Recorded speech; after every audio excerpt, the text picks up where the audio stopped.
All right, I'm back, and this time, finally, I am at least planning to finish this one up, to finally add every last bit and bob that I'm missing, and hopefully be completely done with it today.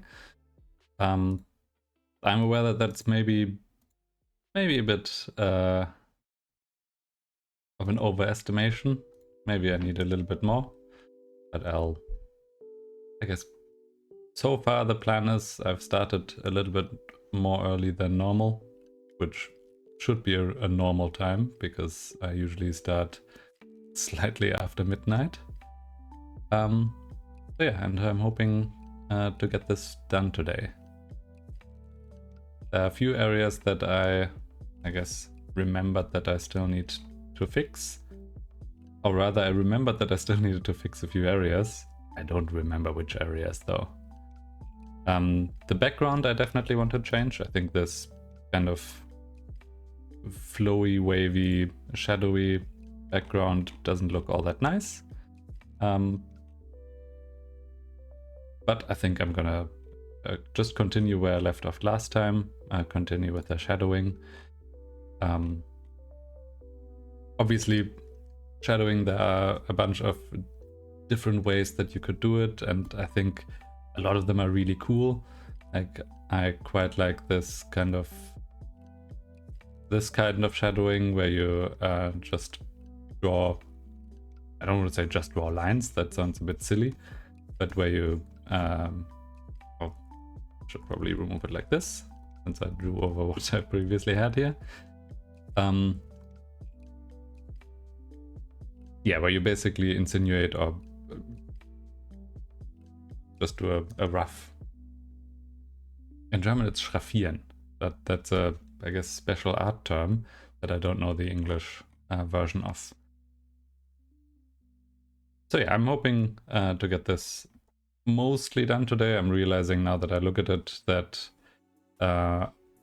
obviously it is quite a lot, especially if I want to do very like meticulous, very small shadowing in these areas, very, I guess, local shadowing. Like all of these hairs, if I want to do a drop shadow for all of them, that's gonna be quite a long time. But I'm gonna see how far I get. I'm gonna see if I can at least get this close to being finished. I might then clean it up a bit in post, but that's, I guess, for us to decide later. For now, I'm just continuing where I left off. I tried to look a little bit at like different techniques on how to do these kind of drop shadows. I realized that drop shadow, I think, is usually used for text, like for text in Word or something like that. I don't actually know if this is considered the same term. I'm just going to keep using it though. Oh. And I'm hoping it works out well. I'm hoping I'm happy with the final result. I'm not going to be too beat up if I am not. This is not going to be the final thing I ever draw. So I'm not going to worry too much about it. Although I do want to use it for the stream, for basically as a pause screen and as an intermediate thing. So I'm gonna... Is this what the shadow of the tentacle would be like? I think the tentacle shadow would probably come more out of here. Something like this. And then I need to figure out how to continue here. I'm gonna have to probably do it in quite a lot of layers, because I don't want to encroach too much into other areas' territories. Yeah, I have to think about it a little bit more. I think this side of the face can probably be quite dark, because when I looked at it earlier, I realized that I'm doing a very light shadow, but I guess I can do a pretty harsh shadow as well. That way I have to worry a lot less about keeping specific highlights here. I think for the eye, something like this is probably gonna work fine. I might have to move the shadow layer quite a lot higher. Is it gonna be like that? No, I think the eyebrow should probably be at least somewhat... Should it be somewhat highlighted? I have to actually kind of think about what I guess what shadows look like. I think if I am gonna be this, I guess, harsh with the half of the face in shadow, I probably want the shadow on this side of the face also be a lot more dominant, or at least prominent. Like something like this, where it starts off a lot earlier. There's so many different, like, I've been thinking about not only what to do next, but also what I kind of want to try to learn. And a big part of it is both colors and shadowing. I'm quite interested to see if I can figure out how to do... does this work? Not really. It still needs a lot more shadow. I think the bottom part of the nose probably has quite a lot of shadow, so it would probably be more like this. Depending on what the shape of the nose is, I guess. And then make the, I guess, highlight on the cheek a lot smaller. So maybe it's something like this. I'm gonna look at it in the big picture once I'm then slowly, I guess, trimming this down. And I'm gonna decide then if I actually like this or not. Somewhat like this. Let's see. It maybe looks a little bit odd. I'm not quite sure what the shape of the... Like, I'm defining the shape of the nose by adding it... adding a shadow to it, which is a little bit... feels a little bit weird. Maybe kind of like this. Ah, this goes a little bit too far. I think the center should definitely be free. A little bit like this.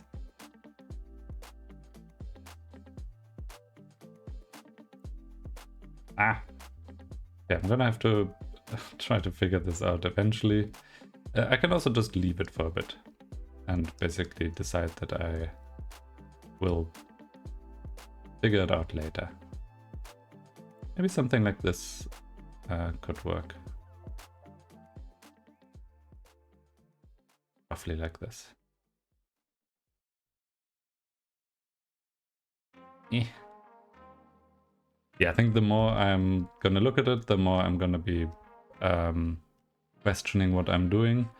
So I'm just gonna not focus all too much on then... Well, I mean, as much as I can. I'm gonna not focus all too much on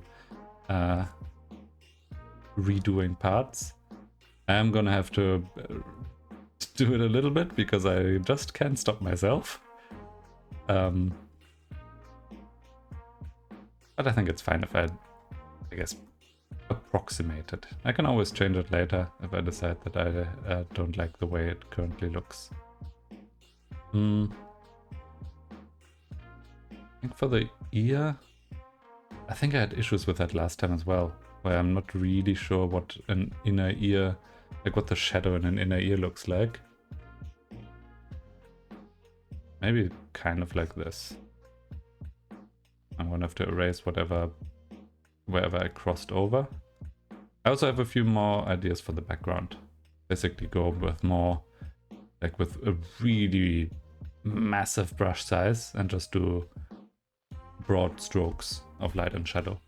I think that could look alright. Nope. Maybe like this. That's probably fine. Like if I had multiple layered shadows, which, oh god, I'm not going to start with that. But then I could obviously go a bit deeper into like the areas, for example, right here, where it should go really dark, because you're having a lot of a, I guess, more harsh shadow than you have in the outside areas. I would try to like multi-layer multiple shadows, but I think that's also a bit too much. I think for this project, my original goal at least was to get it done in a reasonable time frame, and also, which I absolutely didn't do, but at least be happy with what I'm doing and not erase or question too much. Already, I think even that part I kind of failed, because I'm erasing quite a lot of areas. But I think it's at least a lot better than it used to be. So I'm gonna try to be happy with what I have. Oh, kind of like this.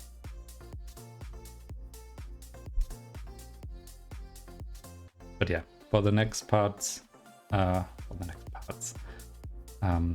are some things I want to play on stream. There are some, I guess, other things that I want to draw. I want to basically try to do something quite small, quite similar to bottom right here. Like something that isn't a lot of effort and a lot of space. Or that at least looks like it isn't a lot of effort, but a lot of space. But still, like that kind of forces me to keep things simple and not overthink each line. Although it might be the other way around, where because it is quite small, I will then, I guess, especially try to overthink stuff. Okay, that's... I think that's probably fine for an inner ear. I say, assuming I know what an inner ear shadow looks like. Like something like this for the downstairs area. I also don't think it needs to be perfect. I keep telling myself, and then I start erasing more and more. Maybe like this.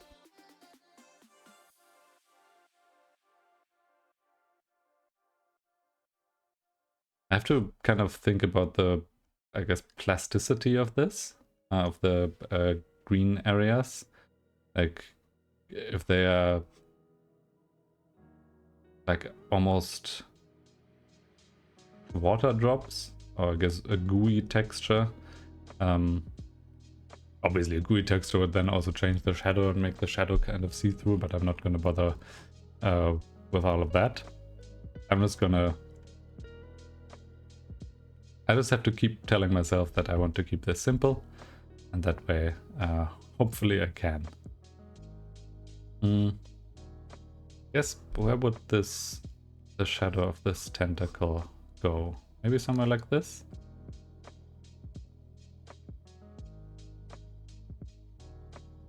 I think that's probably fine.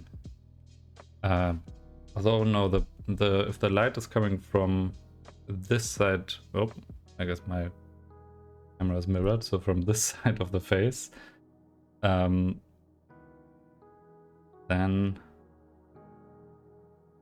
ooh, no, then the shadow would be very different. Wouldn't it then go kind of like here and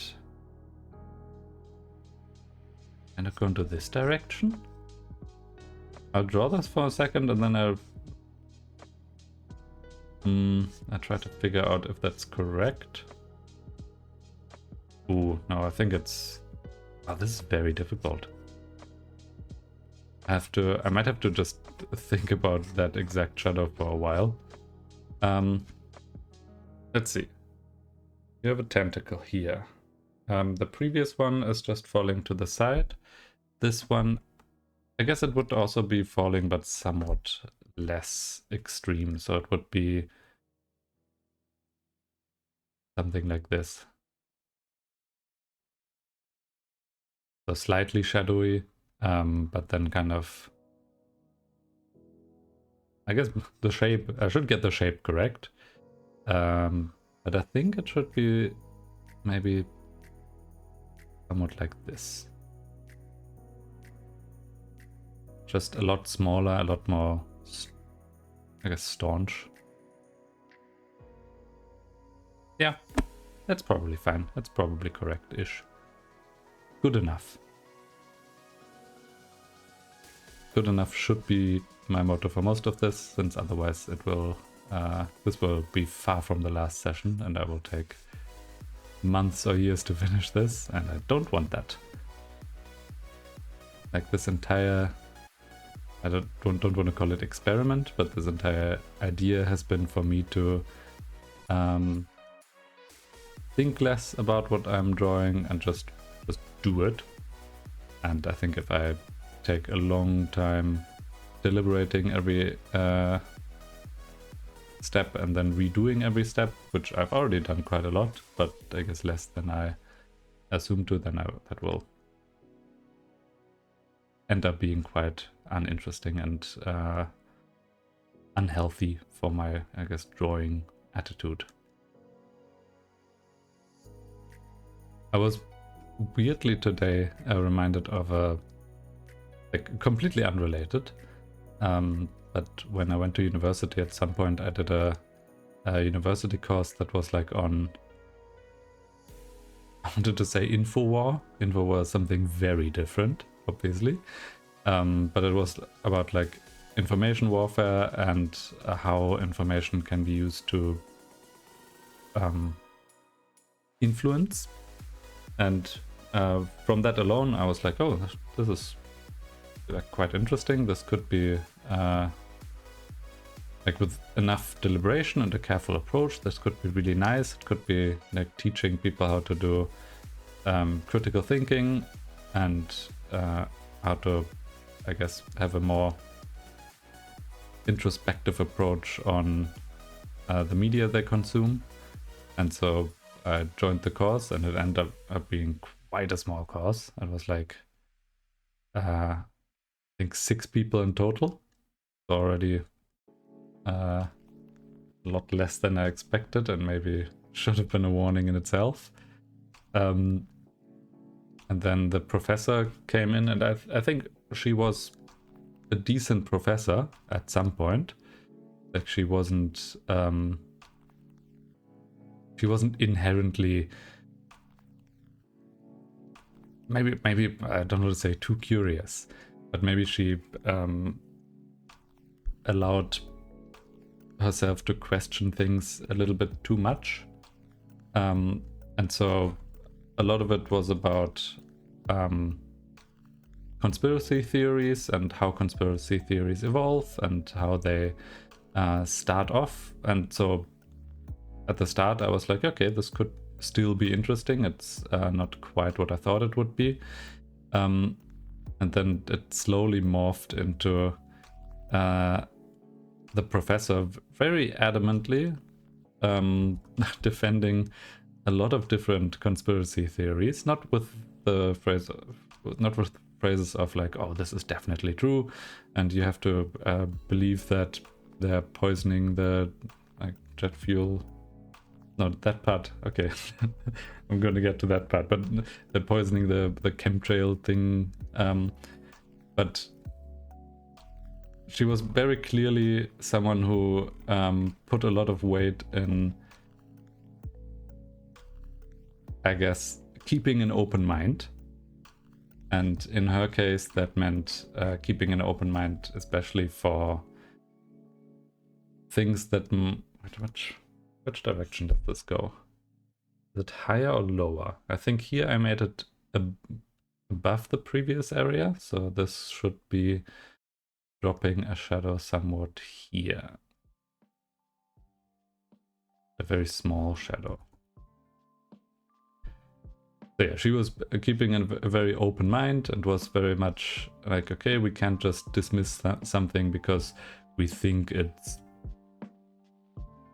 like, I believe this is wrong, therefore I don't believe it. But in that, obviously, she allowed herself to consider things that are maybe too far out of the norm. Like, her approach was, oh, I'm going to consider things equally, even though like they might come from a different source that I'm used to. And in theory, that is fine. But then,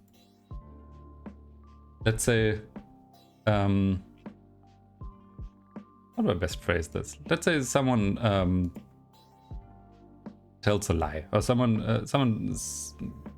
has an assumption, and they communicate that assumption, and then other people test it, and then, like, let's say 500 other or 100 other people test it, and those 100 other people are like, okay, we also have an assumption. All of us have tested it. One of us says it is this result. The other 100 say it is the other result. Her approach was basically, oh, like, it would be wrong to immediately disconsider something or not consider something just because there are not that many people supporting it. So we have to give it, I guess, an equal amount of consideration. And I guess the scary part was that, obviously, in theory, that sounds really nice. Yeah, of course. Even if something isn't a majority opinion, you should at least still give it a voice. But then, if you give it equal consideration to the opinion, or let's say scientific result of many other people that come to an opposite conclusion, if you're weighing both of them equally, you're obviously going down a path that is, we spent, I guess, too much consideration on something that might not be worth as much consideration. It's like a chess engine. If a chess engine would consider every possible move equally, it would spend quite a lot of time and energy on moves that are idiotic. So sometimes it will go down a line, realize this line is not gonna work, and then not consider that line anymore. Obviously, if it would consider everything equally, it would start getting, I guess, bogged down in minor considerations. And with that professor, it was very similar, that she started off saying, oh, we should consider things equally. Like, a big thing with her was alternative media, like media outlets that are not mainstream. And her opinion wasn't that, oh, you shouldn't trust mainstream media.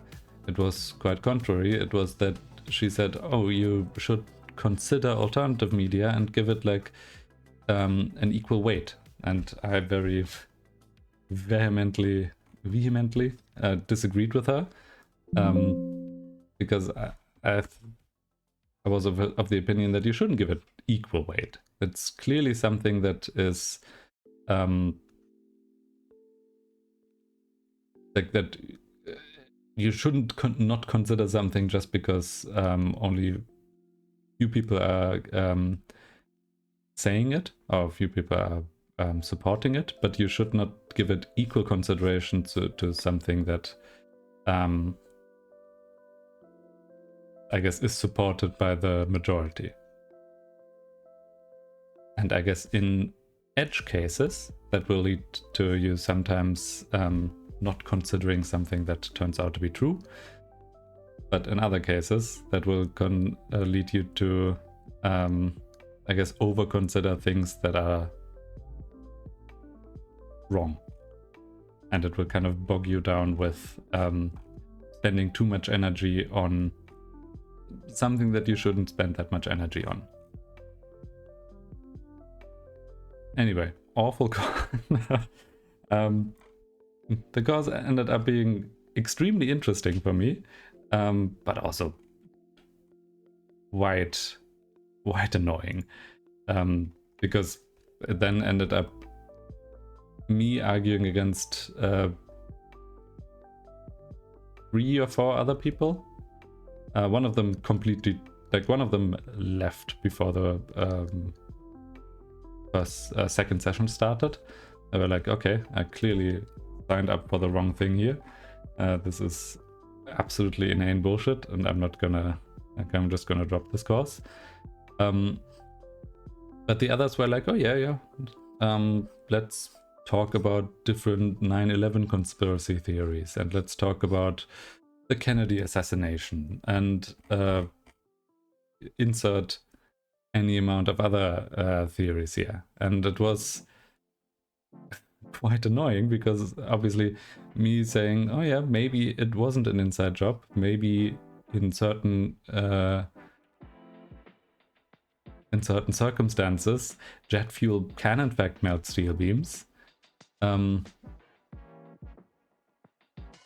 then being belittled for it and being told like, oh yeah, the government said so, right? Oh, you surely do believe everything the government says. That was a little bit annoying, because I consider myself quite I guess I don't easily believe anything, but at the same time I'm not happy to just jump on a conspiracy theory bandwagon just because someone tells me that I would give it equal consideration. And as I guess I spent in that course, I spent a lot of energy trying to convince them that they were wrong, and maybe that is just wasted energy. Maybe I shouldn't have tried so much. I mean, she was at least probably at some point a good professor. So she, like, when grading, she wasn't like, oh, this one doesn't believe in my conspiracy theories, I'm gonna give them a bad grade. She very much was like, okay, they presented their argument. I disagree with their argument, but I'm still gonna give them X grade, like a normal, a fine grade. And I was okay with that. But I think most of that course could probably have used some oversight from the university. I think that's probably the problem if you have a professor who's in their job for quite a long time and then drastically changes course in the middle of it. At some point you have to maybe reevaluate how well suited they are to be a professor, or at least not let them teach whatever they want. But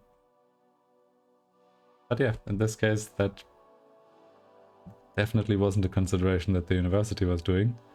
And so I had to deal with arguing about the second tower theory in 9/11 or something like that.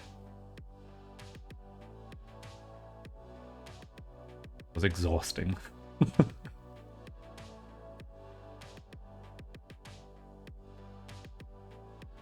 But yeah, in the end, I'm also, like, obviously it lowered a little bit of my respect for the other people in that course, because I was like, okay, you are very happy, like an authority figure says, oh, you should do this, and you're like, oh yeah, we should definitely do this.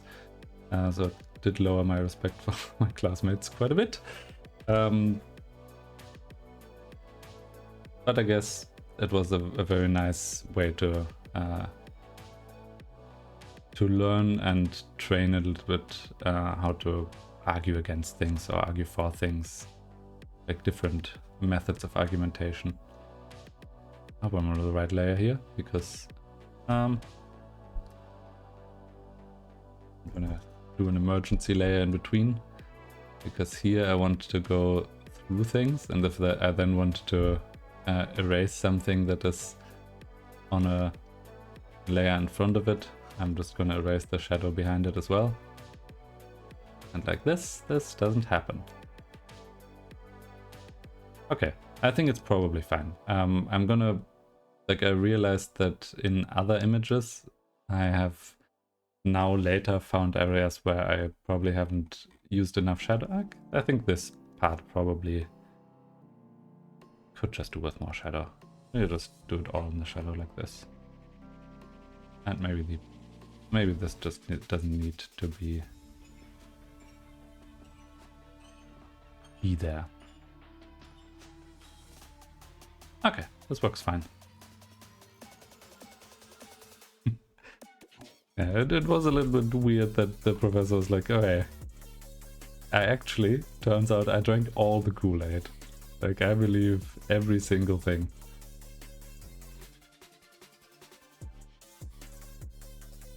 I'm quite glad I only had one thing with her, and I wasn't even in her department, so it was kind of a not extracurricular activity, but something I did not necessarily because I needed to. So I could also be like, okay, I'm gonna argue against this professor, because even if she decides to give me a bad grade, I'm not reliant on this grade, which was quite a liberating feeling.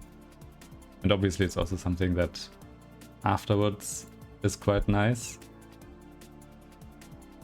Oh, I need to now figure out, okay, if I want to shade these, I guess, round ropes here, I now need to figure out where I took that color from. And I think I can just, I have to go to the correct layer.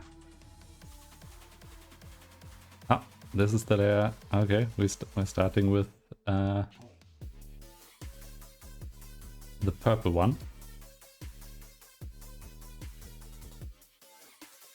I'm not quite switching topics immediately. I'm not quite sure about the having music in the background. I realized that it's probably a little bit boring if there's no music in the background. So I'm using, I guess, royalty-free Twitch background, or music that's intended as royalty-free Twitch background music. But at the same time,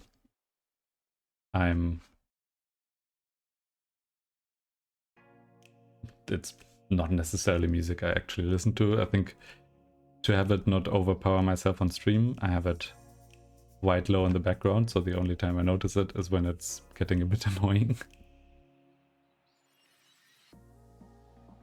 Yeah, if I should stop with too much background music, I can easily do that and just do talking instead.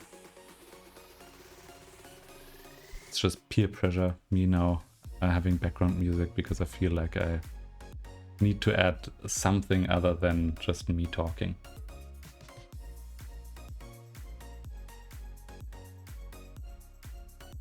Alright, now that we have broached the Kennedy assassination and 9/11, it feels like every other topic will be a little bit of a letdown.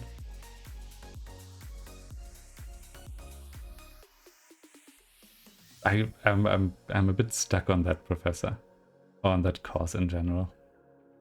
I remember that on the second day, or the very first day I think, was about different 9/11 theories and the jet fuel art, and I was so energetic. So I don't like to argue without having, I guess, actual support.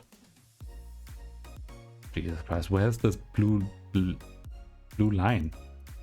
I keep no, this is not it.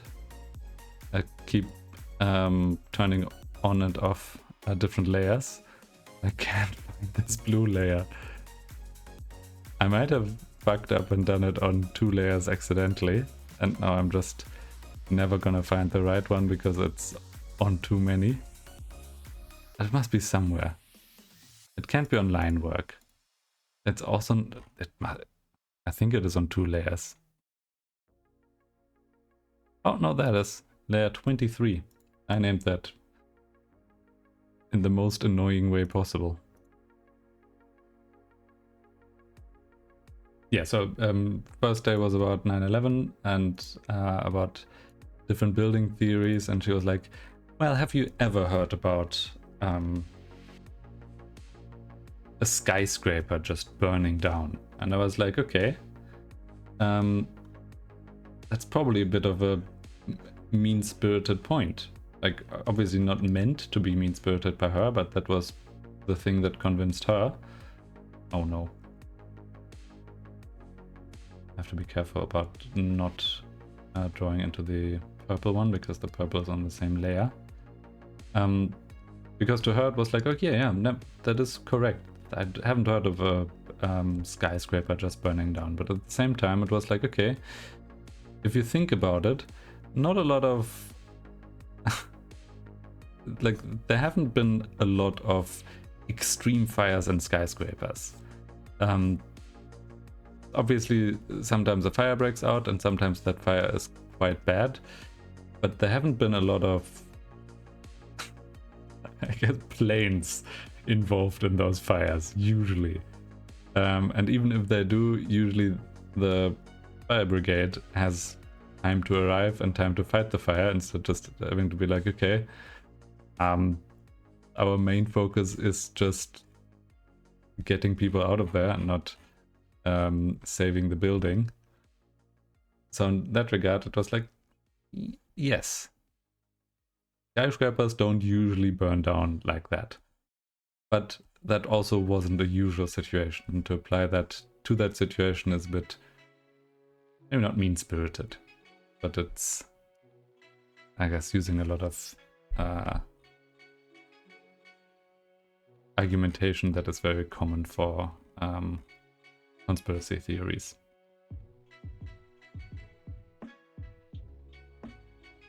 Alright, back to color. I'm kind of hesitant to talk about these topics in general, because I don't think I am informed enough to do an opinion on those.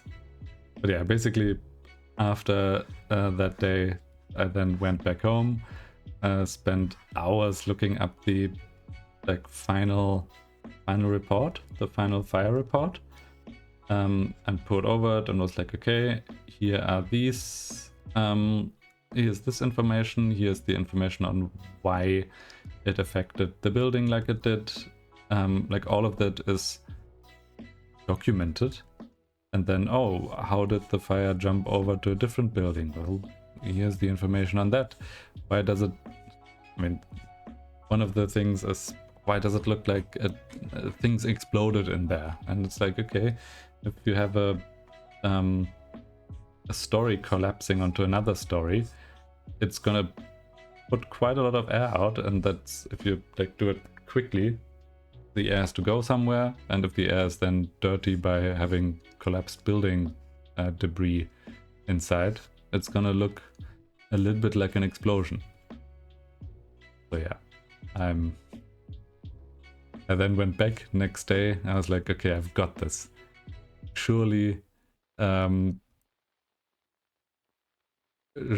can now convince them. And I presented my argument, and she was like, oh yeah, that's interesting. I haven't read that report, which I was like, okay, you're saying quite a lot of inane bullshit to not have read that. But then she was like, oh yeah, interesting. Okay, next topic. Immediately go to the very next extremely conspiracy theorist thing. Like, I think that's when then she started with the second building. And I get it, if you teach something like that at university, you're probably already pretty deep in the source, and you're probably pretty much part of other conspiracy theory circles. And I assume she wasn't like, oh, I believe this one theory and nothing else, but then she was like, oh, let's consider this theory. And if I applied the same, I guess, maybe misguided logic I applied to the other thing, then oh, there's some interesting discussion worthy or think worthy things to be found here as well.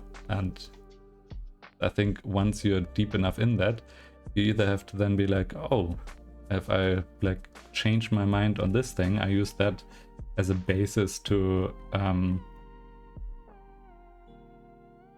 like not only like free my mind to then consider these other theories, but I also have decided to teach that at university. So if I seriously consider that I might be wrong, I'm gonna have to seriously consider what the fuck I'm doing here. Like I would have to probably cancel or at least drastically change what I'm doing in this course. And I can understand that she was like, okay, I'm not gonna give that my full consideration because it would be too damaging to the kind of reality I've built up for myself. So yeah, fair enough.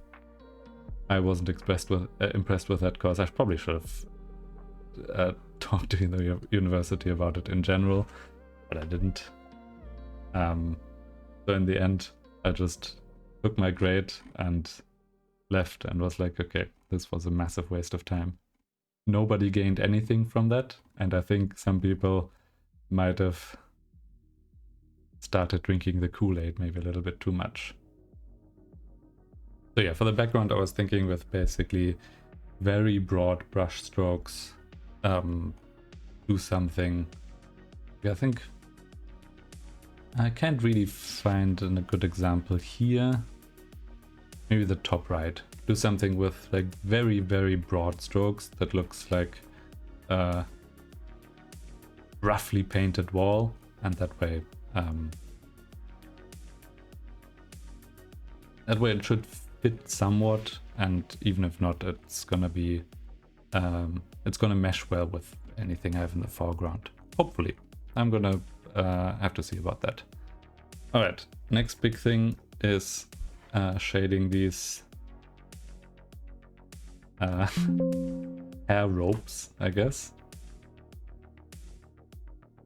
A slightly darker version of green. I'm gonna see if I can just grab the layer for the hair real quick, because I think if I do this, then nothing happens.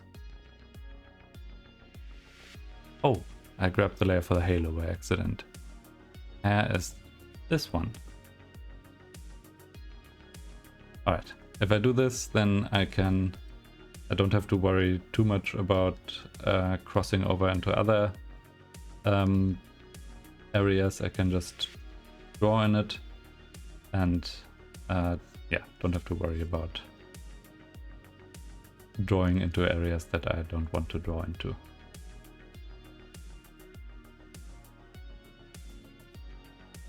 I guess it makes it a little bit harder to see what I'm doing, so I might have to reconsider what I'm doing here. If it turns out that it's not really very interesting or fun to watch. Not that this is like the most fun and interesting to watch thing in general. Okay, like this. I think in terms of university courses, that was probably my most out there course, and everything else was like, there wasn't anything I guess offensive. Obviously I had professors that were like, oh, my topic is the most important topic, and I will like fail everybody who doesn't approach this with the same amount of, I guess, respect that I'm approaching the topic with. Which is fine if you're teaching something like something very general that probably everybody in that course should learn. But if it's something fairly specific, like in biology, which is what I did, if you're then doing something like specific plant biology, probably like, yeah, like in general, it is something that biologists should know about, but you don't have to treat it like everybody who doesn't give 100% in your course will fail their biology degree, because in the end there are a lot more directions you can take in biology than specifically, I don't know, identifying plants. And oh boy, can't I identify plants anymore. I used to be okay at that. Like we used to do special field trips where we then would go around, and there was a final test where we had to identify at least, I think it was 100 plants in the wild. and I was fine. I did learn the 100 plants, and oh no, it wasn't in the wild, it was from a PowerPoint presentation. So I identified those 100 plants and immediately forgot them. I was like, okay, the second I leave this classroom after the final, I do not know either the names, neither the names nor the looks of these plants anymore. And I mean, some of them were common ones, like okay, never mind. I can't do any examples because I do not know any of the names in English. But for some of them, they were extremely special or local variations of very specific other plants. And I was like, okay, unless you specifically are studying to do, I guess, plant biology, you're not going to use this too much.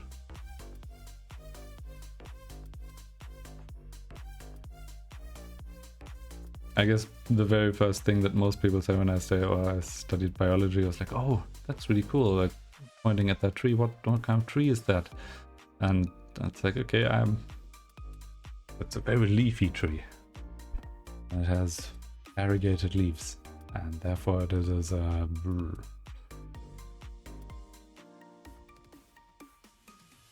But yeah, I couldn't identify most things anymore from university. The same is unfortunately true for animals. I'm just really bad at anything that isn't statistics, I think. I guess for animals it's less about, can you name that this is a hedgehog? Yeah, okay, it is a hedgehog. It's more about like, what are the scientific names for the different parts of this animal? And even that I'm quite bad at, because I never ended up working with it, so I never ended up using it. And at this point it's been at least a couple of years. I guess I could possibly refresh that in time. But then where would I use it? Like, I would just train it to forget about it. And then if you're already at that point, then why bother?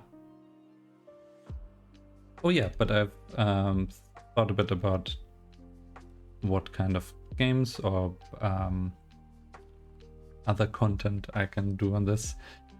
Obviously, there was this Grand Life 2 that was quite interesting, but I think after a while it ended up being, it's the kind of game where you have to then just leave it running for a few in-game years for anything exciting to happen. And I think if you then, like, that didn't seem enough content to then be like, oh, let's go in depth about which kind of scooter, which color of scooter you're buying. So it was, I very much ran out of things to say. And obviously, if you have an active chat going, then you can be like, oh, it doesn't matter that I don't know what to say, because I will just riff off of something that chat said. But usually I can't do that.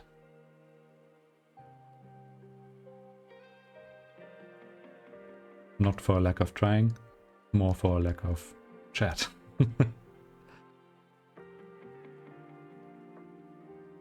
But then again, if I wasn't streaming this, I probably wouldn't draw as much.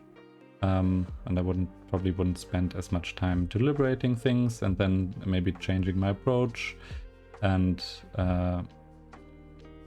changing, I guess, what I draw and how I draw it.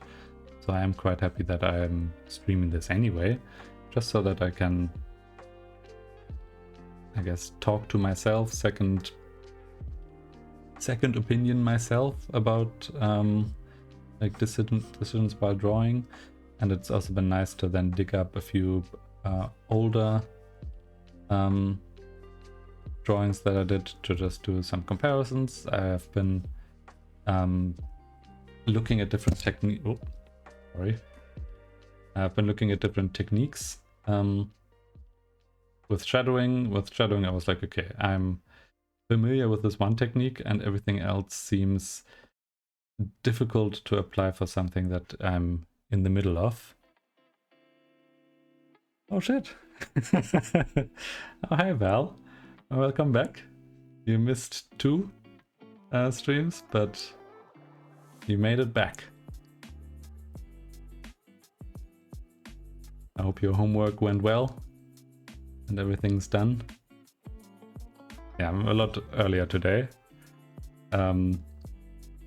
which is very nice for me because usually I start after midnight for me, and that is not a good idea, especially not on work days. Oh no, now I'm distracted. I can't draw anymore.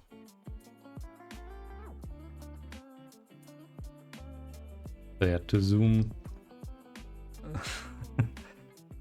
out a little bit, I guess I can unhighlight the hair. I've been trying to figure out shadowing a little bit. I'm not sure I am currently doing it correctly, but at least I'm just gonna go forward with it for this project, and then next time I might try a different approach. I think my priority right now is to just finish what's, I guess, on the plate right now, and then I can think about how to improve it for the next project. You're trying not to procrastinate with homework or with something else entirely. I'm doing my very best to procrastinate in every waking minute. Although I do have a presentation tomorrow that is a little bit daunting.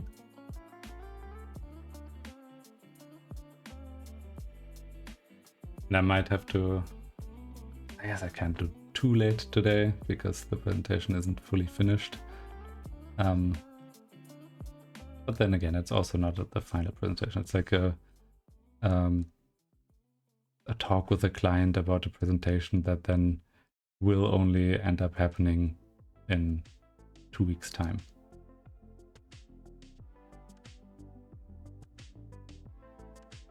I guess I'm the expert on that topic anyway, so it's just me explaining to them what I did, and they have to believe me in that because they can't do it themselves.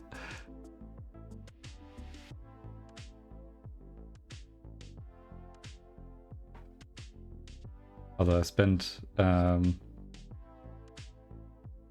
last week trying to explain very in-depth statistics to people who don't need to know that kind of statistics, but who are very adamant about that they really needed to fully understand what I am doing. And it's like, okay, maybe that's not entirely necessary. Maybe you hired me because you know that I can do it, and maybe I don't need to explain in-depth regression statistics to you.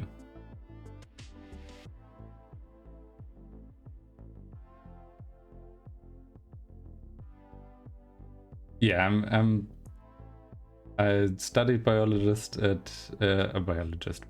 at university, but I very much focused on statistics. Like my master's I did in like almost behavioral psychology, like a mix between that and biology. And then in my job I ended up doing like very much hard committing into the statistics part of biology and ditching very much the biology part of biology.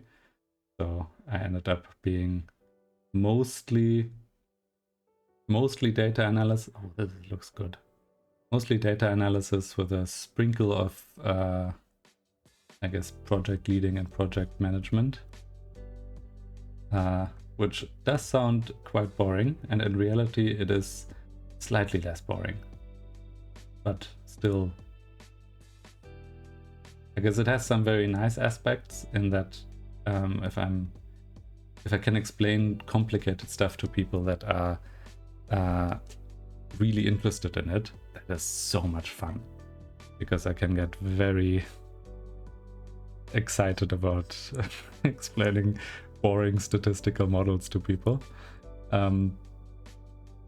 But yeah, in reality, most of the time it is people who are like, oh yeah, like, so you took the average here, and I'm like, well, not quite, but it's good enough if you don't fully understand it. And then they're like, okay, so if I take the average here, I'm getting quite a different result. And it's like, okay, yep, yeah. If you do that if you just take an average of something that I spent a few hours modeling, then yeah, that's gonna be a different result. Oh boy. I either have to give you an in-depth statistic class now, or just have to tell you I'm sorry you won't understand what I did here.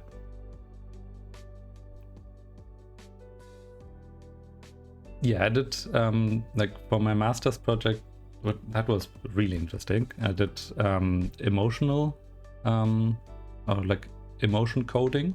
So basically in the video, or like if you take a video of someone and you show them something, you can instead of having to say, oh, that person looks happy or sad, roughly, you can look at different areas of their face and like, oh, what angle is their mouth at, and what angle are their eyes at, and the eyebrows, are they raised, lowered, are their eyes open, closed, or kind of narrowed? And there are like around 50 different points in the face, and if you take all of them, you can kind of, instead of just guessing, you can say, oh, this person is feeling anger, and then you can basically code it as anger, and then you can even give it to an automatic reader, and that automatic reader will apply the same methodology and say, oh, this person looks angry. And if you are trying to investigate different emotions through that, you can basically take a lot of videos of people, show them something that's supposed to make them be angry or disgusted or happy, and then see how they react and maybe what the differences are. Maybe people from a different socioeconomic background, are they reacting differently or something like that, which is it's similar to the thing that phones are doing. Yeah, that's very true. It's I guess the technology isn't super advanced, and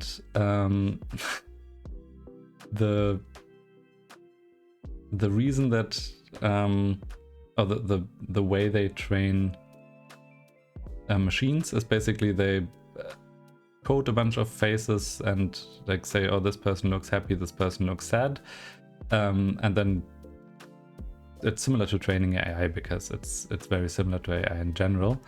You give that to a machine and basically say, okay, try to code things, and the result that you should get at the end should be that this person is happy. And then once you've trained that machine enough, you can then apply that to other areas, and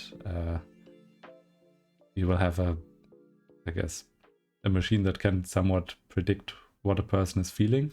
The problem is that all of those training images are very much people who are, because they're being told to express an expression, they're doing it very, their expressions are very stark, and so in the result the expression is very extreme.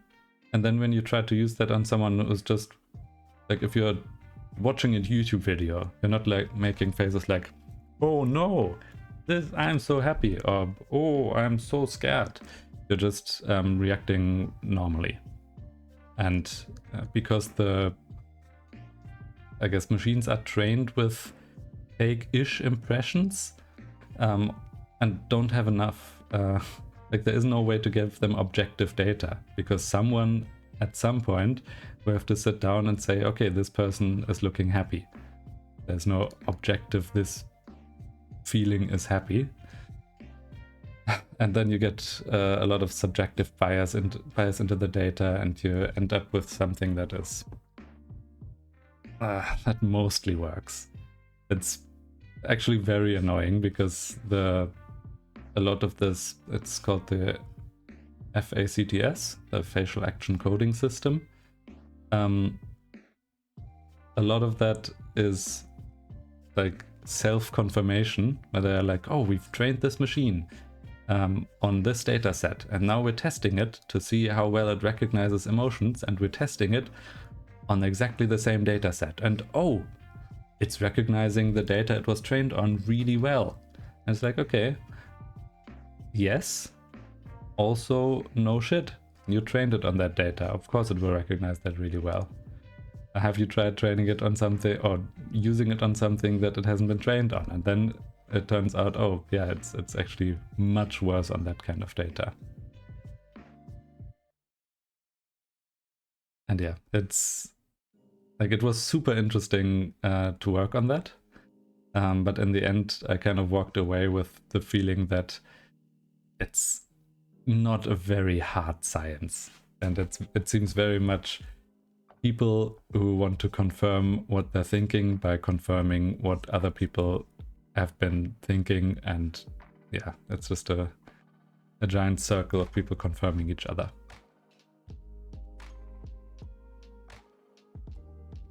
Which is unfortunately what I guess many people are saying about social psychology in general, which is a shame because social psychology can be very interesting.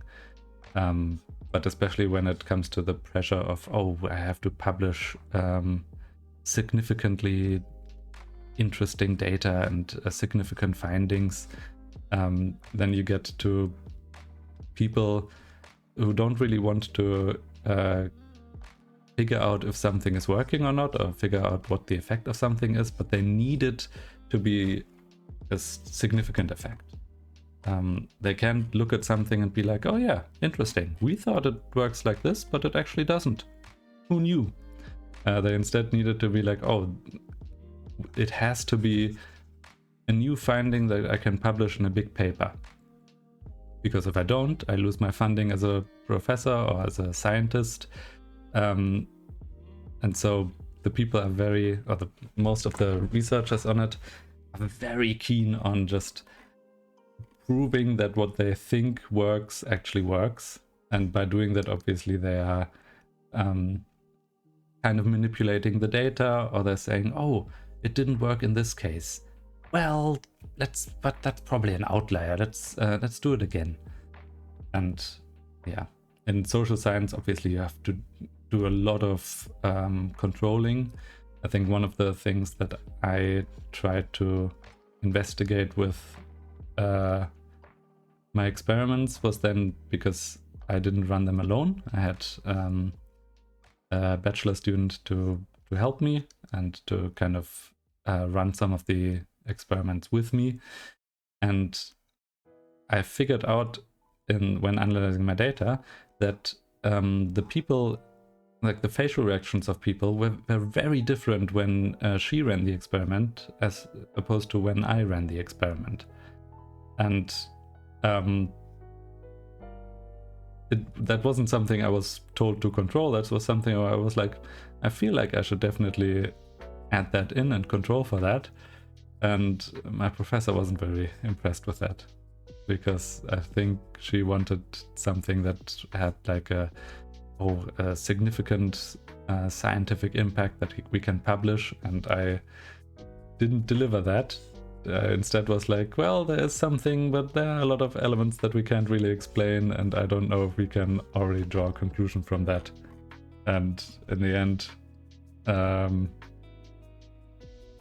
yeah, I don't think she was all too happy with that. She wanted something very different.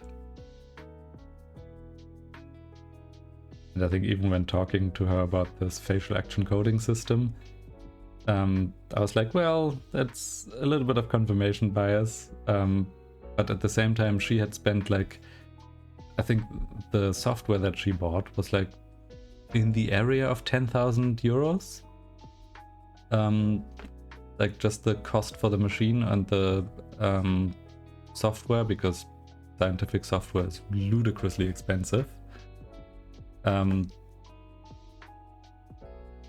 And I don't think she was happy with the idea that she spent 10,000 euros on something that I'm not very convinced is actually working all that well.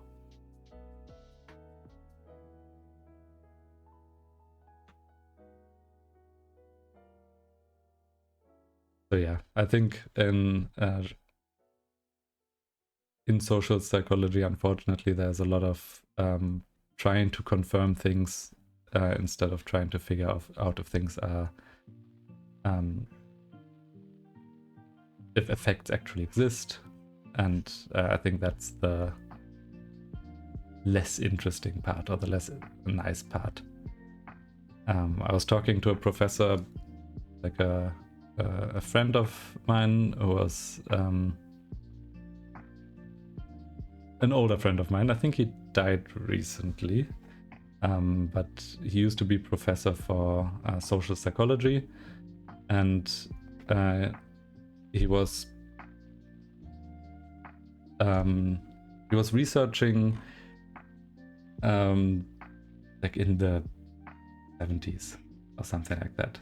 And the problem is with social psychology is that the funding usually comes from big companies that want you to investigate something, but then when you find something out that they didn't want you to find out, or that they're a result that they aren't happy with, they're like, actually, let's not publish that data, won't you? And if you do publish that data, we won't fund you anymore in the future.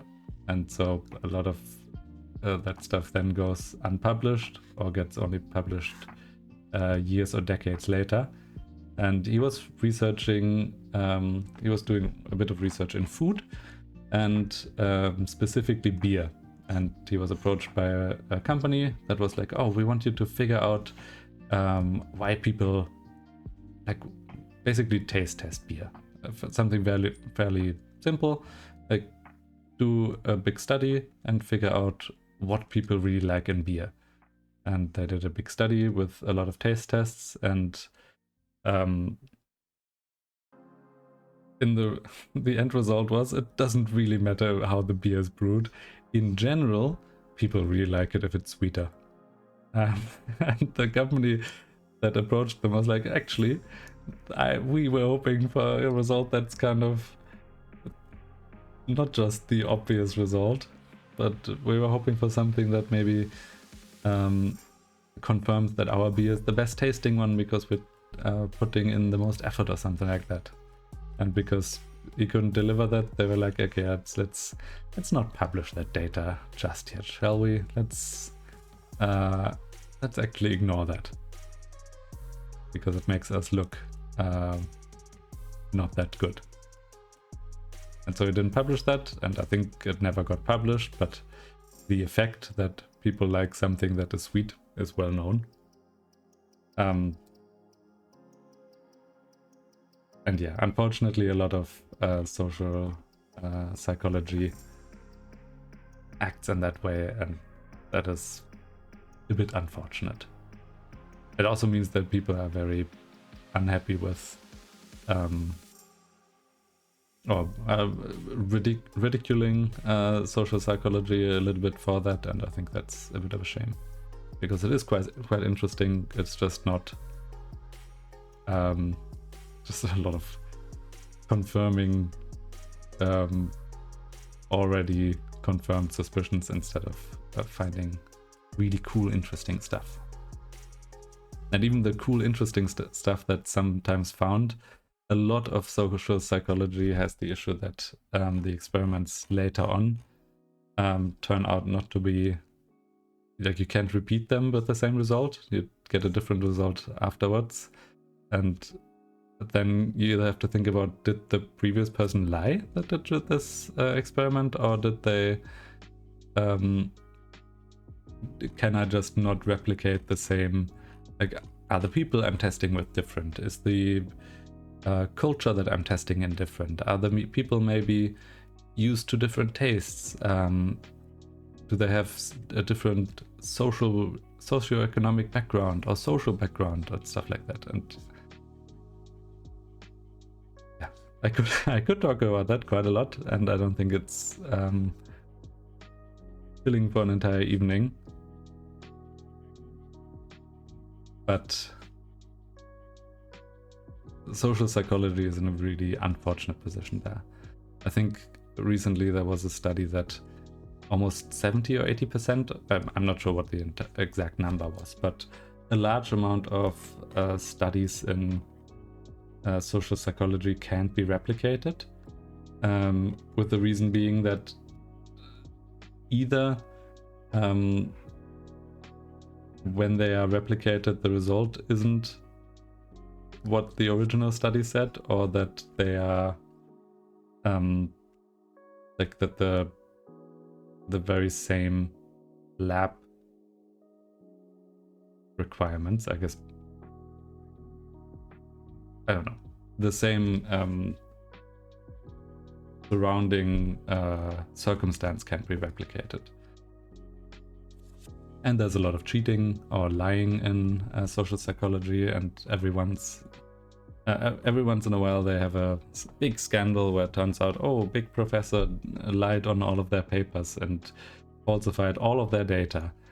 And obviously that isn't very helpful for psychology in general and how people view it.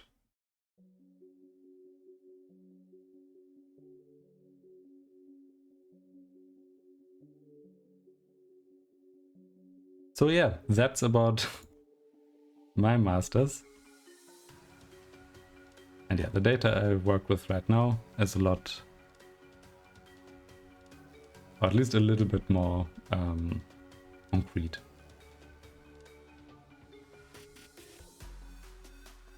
I know I did a lot of shading while not really thinking about it. Don't know if I love what it looks like, but I think it's probably good enough.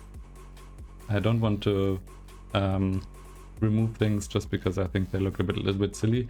I think the issue I have with this drop shadow shading is that after a while it looks like everything is very, I guess, plasticky, because it's very hard to get texture with this kind of shading,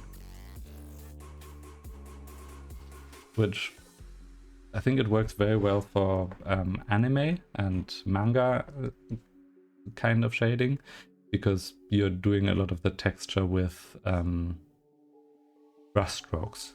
So if you want to have hair, you're usually giving it a lot of individual lines in there, so that your end result looks like textured hair, even if it only has one layer of shadows. But for what I'm doing here, that might not be the perfect approach. I'll see what it looks like at the end, and I mean, if I'm really not happy about it, I can always change it, or I can try to improve it with the next project, which I think is the more likely approach that I will take. At least I am very happy with my line work, and I'm very eager to then try to see if I can do exciting stuff with line work in the future. Like, instead of doing line work and then coloring under this, which is what I'm doing right now, I want to try to basically use the line work as an as a guideline, but then color over it so that in the end result you can't see any line work. I think that's always really impressive when people can do that, and I want to learn that. I want to try to do that as well.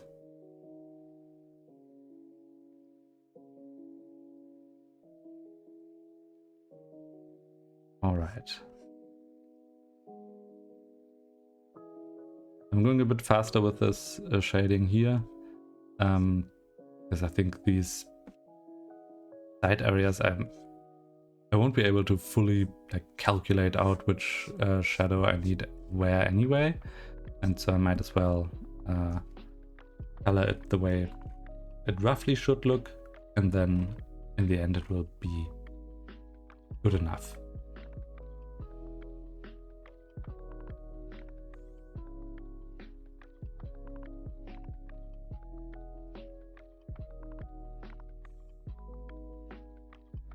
let's see.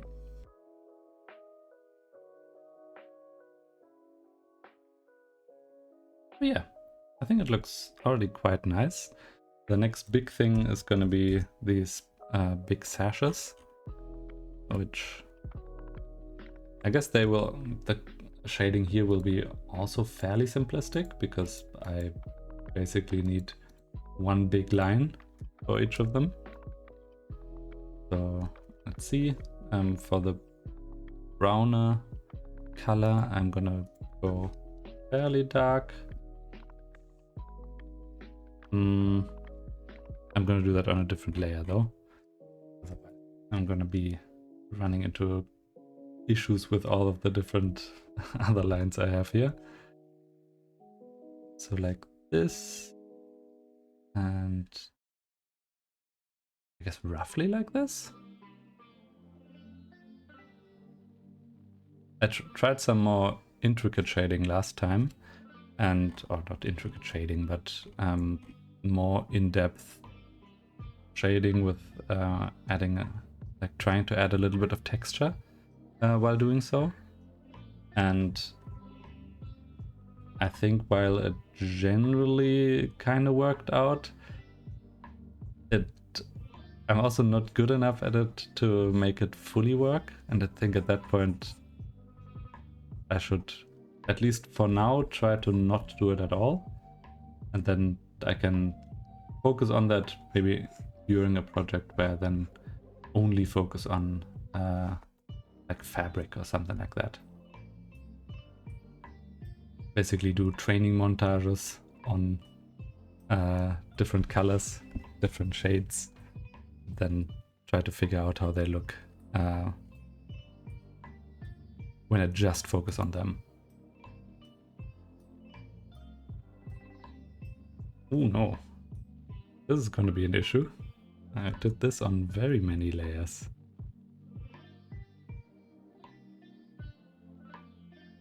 Like this kind of jutting out sash down here, I accidentally placed on 2 different layers, which I think is not going to be an issue with the way I'm shading this. Oh no, I did a little bit of green up there. A lot of my, I guess, workaround or working right now is going through different layers and figuring out what I did in those layers to then do something like this, where I finally figure out, was it this layer I have the green? Nope. Is it this layer where I have the green? I stopped, unfortunately. Oh god. Which layer is it? Not this. Not this. This. Layer 37. Unfortunately, we stopped naming them. So now I just have to figure out where they are. And they look very much like tiny rectangles. If they're really big, or if the color I used in there is really big, then I can still identify them. But for some of them, it's very, very difficult. Like for the brown sash here, because it's such a big area, I can still see that. And obviously the red of the face is very easy to recognize, but everything else is a little bit too hidden.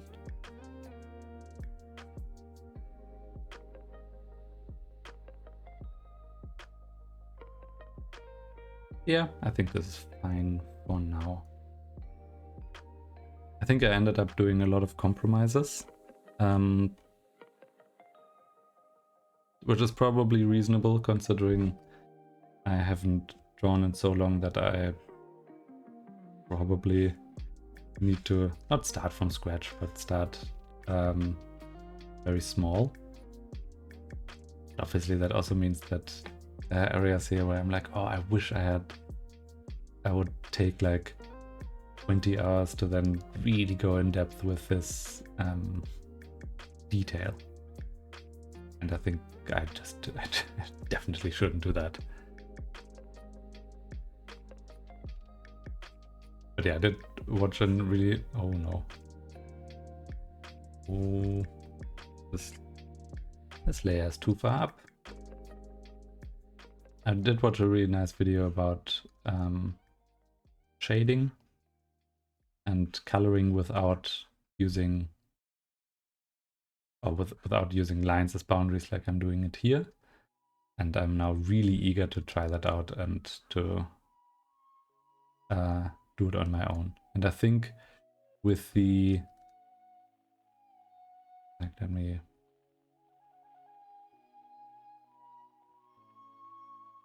With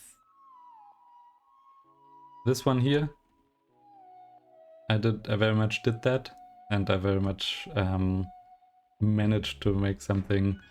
I guess no, there's some areas where he, like the hair looks really nice, but I guess in the ear area and the side of the face I'm still having these hard lines. Same here. Obviously same with this one, where I then really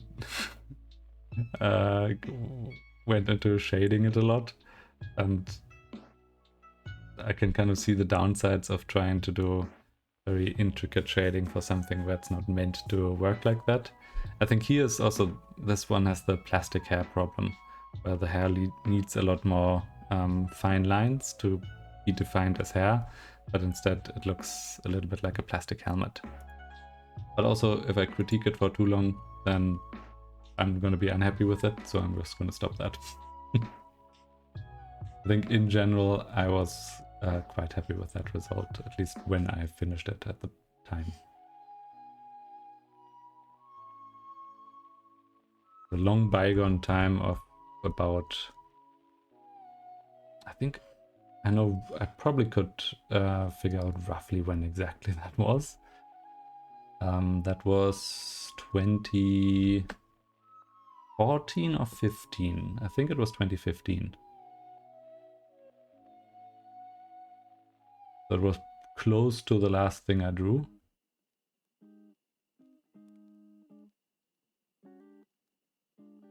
And then right before that I did a lot of pixel art stuff, which I'm also quite happy about. Like I think with pixel art you can do so many cool things, and there are people who do pixel art landscapes that I'm amazed by because it looks so intricate and so much work. I try to do very plain stuff. I'm still happy with that though. I think it looked like I had done it a lot more than I had at the time. Okay, I just need to finish probably this area here. I think I wrote in the description that I will try to finish it this time. I'm not quite sure if I can finish it this time. I mean, I've been on it for...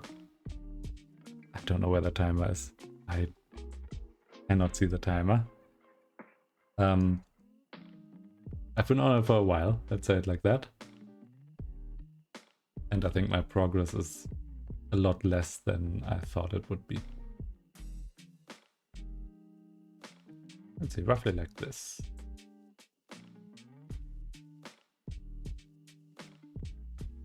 Okay, what does it look like? I remove all the... Alright, it looks alright-ish. There are some areas here that I will have to go back to. I think I completely ignored in the bottom half the possible shadow of those two lines. Those two sashes lines. Oh no. Yeah. Here. Obviously these... Oh, I kind of drew over the last one. And they do need to add at least a bit of a shadow that I have to account for.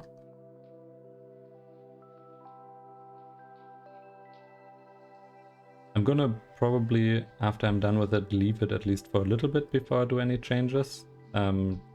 just so that I can see if there are things that I'm genuinely unhappy with, or if those are things that I'm kind of unhappy with in the moment and that turn out to be completely fine.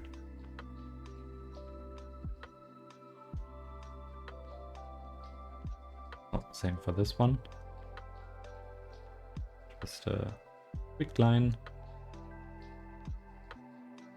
Maybe a lot more thin.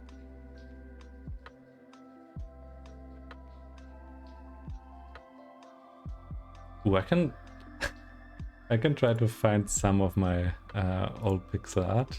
I think I'll have to, oh god. I have like 7 different... Oh, I have way too many different windows open. Let me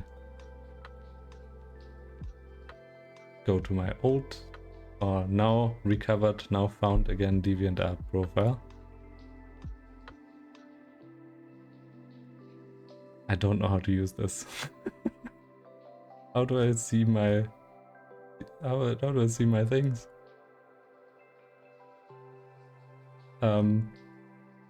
Gallery. See all. There we go. Something's gone wrong. That's not a good sign. Ah, there it is.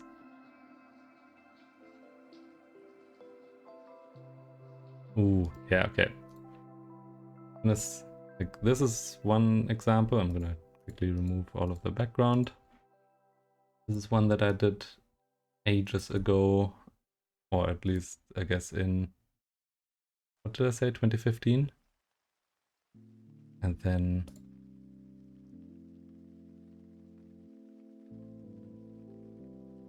this one, which was some other one.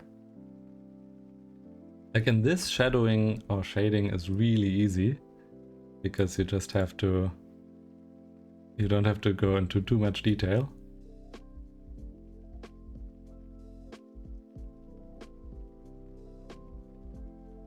And maybe I'll try something like that again. I think here with the shading of the skirt, you can do so much with so little in that.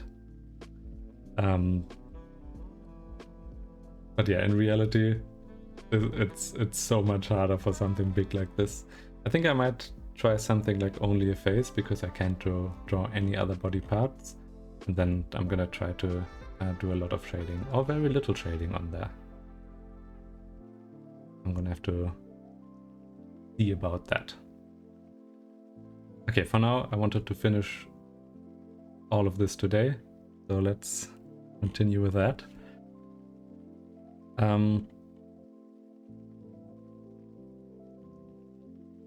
I'm kind of intentionally leaving out the yellow forehead crystal.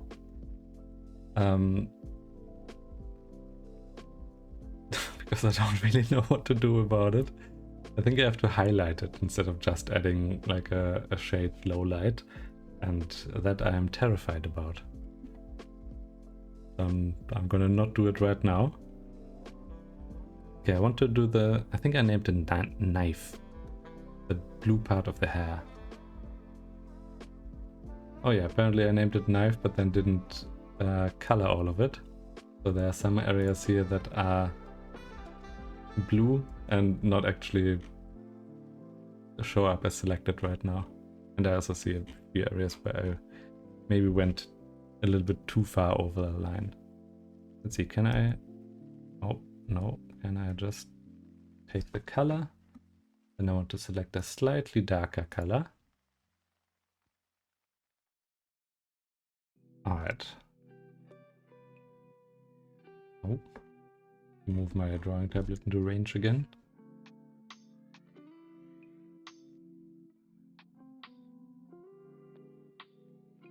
I think in this case this would be something where like texturing would be really important, because I think for the things that I named knife, I was imagining some kind of metal texture. But obviously, if I'm just coloring and shading everything the same, I'm not going to be able to do a metal texture or to make it stick out as something else. But I think I'm just going to leave it as is. Maybe I can come and revisit that later on, or maybe I decide that that this is not for this project. Although I think if I want to have it be metal, I have to be really sharp with the edges. Something like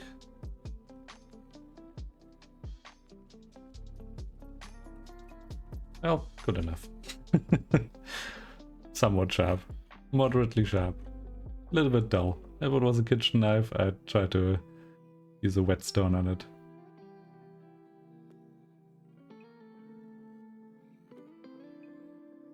But good enough. I actually recently got my first whetstone, as if that is a common goal. Got a whetstone for my kitchen knife, because I have a really nice one. A really like a proper sharp chef's knife, and it's so satisfying to sharpen a knife and then have it glide through things again, at least for a little bit, before it then becomes a little bit too dull again. Although it's then at the same time terrifying to have a knife that is expensive, or at least that I like a lot, and then have to grind or like drag it over a grindstone and really hope that I'm not permanently damaging it. So yeah, I waited quite a while before I did anything there, but now that I did, I'm very impressed with the results.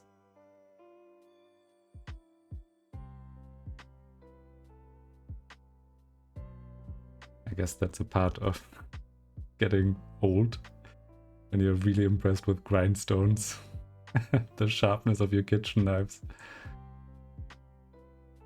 I guess I really like cooking, and I cook almost daily. So for me, it is something that is,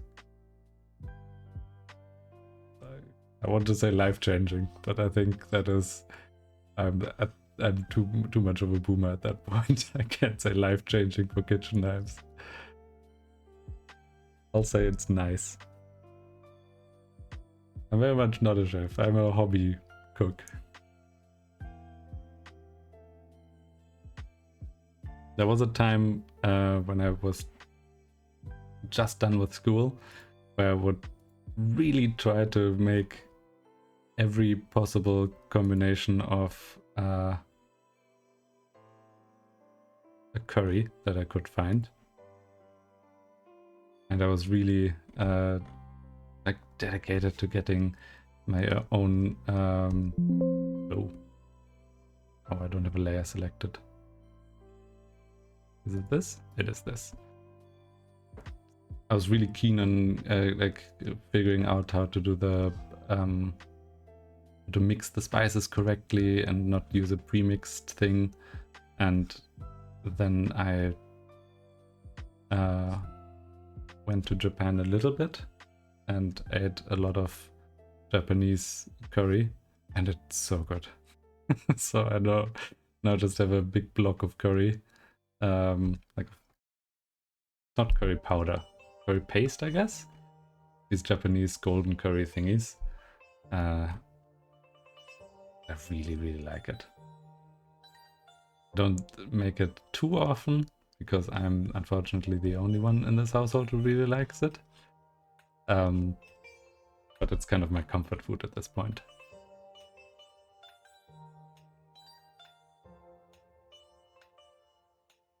Yeah, like eating homemade food is probably, like, for me it's a really nice way to just relax after work and to kind of wind down. I also really like to experiment with stuff, and usually it doesn't work super well. But then I don't know, I wanted to make blueberry cheesecake, cheesecake at some point, and I didn't have any blueberries, so I used like a lot of different, and I wanted to make it vegan for a different reason, and take it to somebody's birthday. So I made a vegan blueberry cheesecake with no actual blueberries and a lot of artificial flavoring, and it just turned out horrendously bad. But then I was like, okay, you can use just flavoring for a cheesecake. So I tried to make a bunch of different ones, and obviously like lemon is really easy to do and tastes incredible. And then something like, I think I did a Coca-Cola cheesecake, which was, it tasted nice, but if you think about Coca-Cola color and that in a cheesecake, it just looked like a bit of a dookie, which was unfortunate.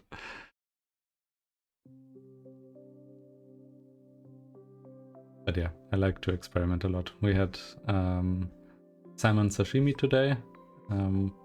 I had to de-skin a salmon, and because I wanted to use the skin, I tried to roast the skin, like oven roasted, and have like salmon skin crackers.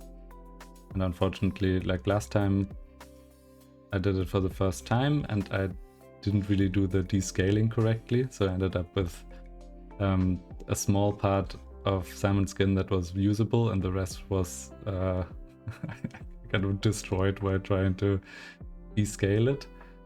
This time I managed to descale everything properly, but I still ended up accidentally burning the salmon skin.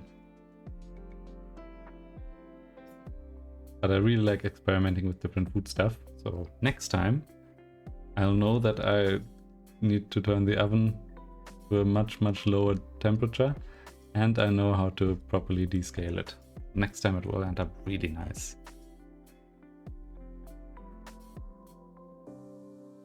I think the Coca-Cola cheesecake actually was like, I tried to do it with 2 inside layers.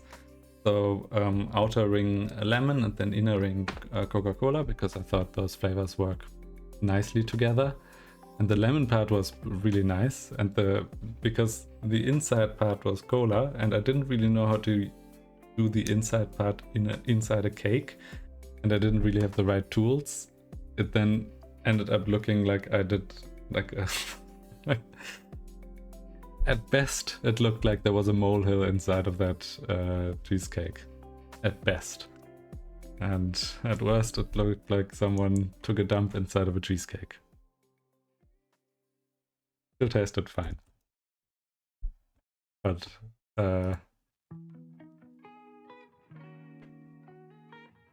you don't only eat you don't only eat with your mouth, unfortunately, and eating with your eyes, that looked awful.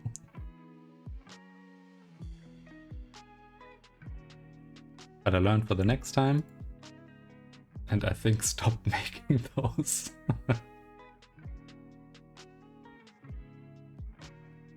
The lemon one I can still do, and it works out well. Unfortunately, since I can't have any dairy, I'm always really restricted in what food I can make. And so I always have to be, with baking especially, a bit creative.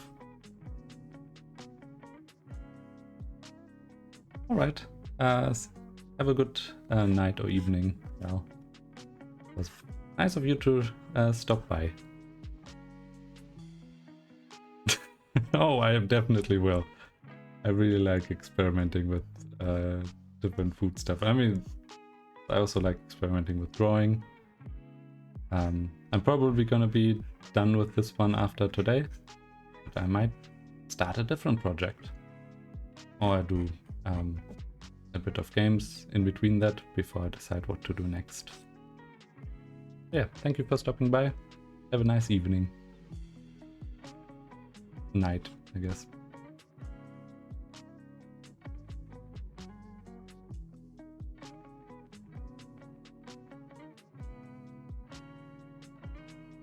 Right, I kind of stopped paying attention to how exactly I'm coloring these. I also stopped using the previous layer as a guideline for the drawing and erasing, because I think it is starting to become a little bit too complex, and I'd rather have a new layer for each one and then erase it like I'm doing right now. That way I can also be a little bit more accurate.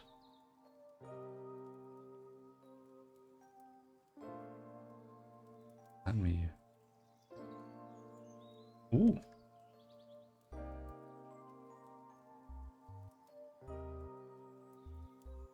I think this one is the one sash that I'm really happy with the way it kind of folds and looks like. It looks very plastic, but not as in plastic the material, but plastic as in three-dimensional. So that looks kind of nice.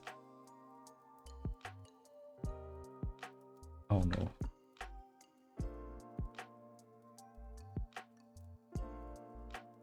But that also makes every shading decision even more important.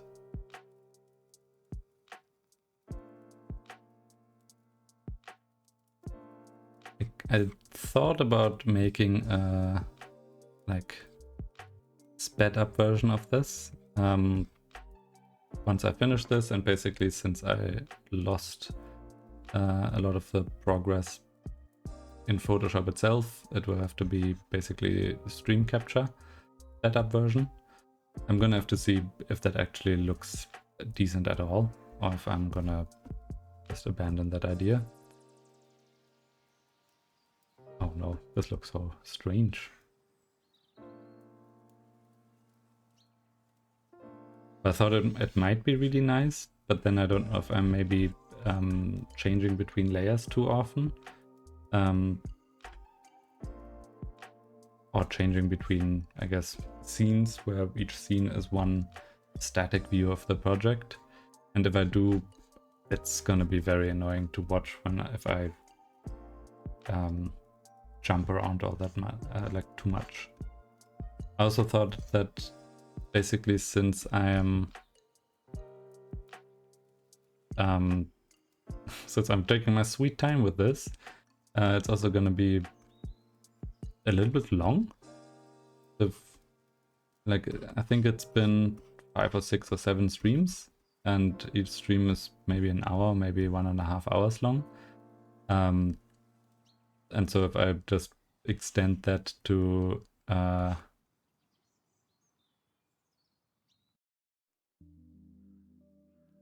to a sped up video, like even if I want to have it down by, I don't know, I roughly have to maybe 100 times it to have it at a duration that's not completely boring to watch.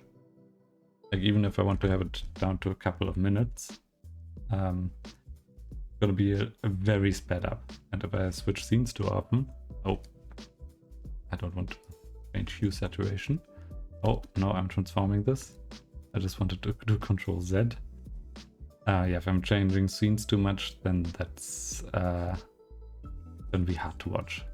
So I'm gonna attempt it. I'm just gonna plonk in all of my YouTube videos and see what it looks like if I speed it up. But I'm a bit not too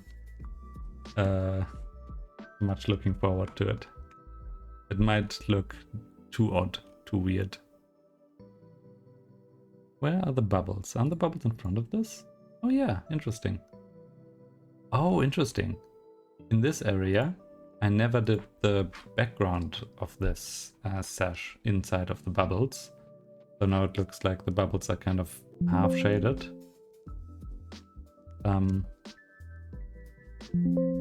Let's see if I can still like replace that. Kind of like this, I guess. No, I'm gonna have to do that on the specific layer. Oh, did I? Yeah, I got rid of the bubble layer again. Which layer is this? Was it this? No. Those were most of the other ones. It's this one. Okay, that's easy to replace then. I'm just gonna go bloops. And the background is done for that one.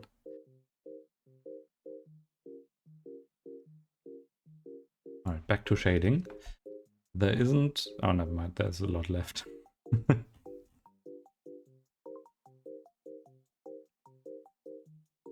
think this looks... Yeah, again, I'm very happy with the... Oh. With the way I ended up making this look three-dimensional. Which makes it so much easier to shade, because I now can more accurately be like, oh, I want to have this type of flow. So this is kind of what I aspire to do with all of the other ones in future projects. Just have them look very nice and orderly. Oh.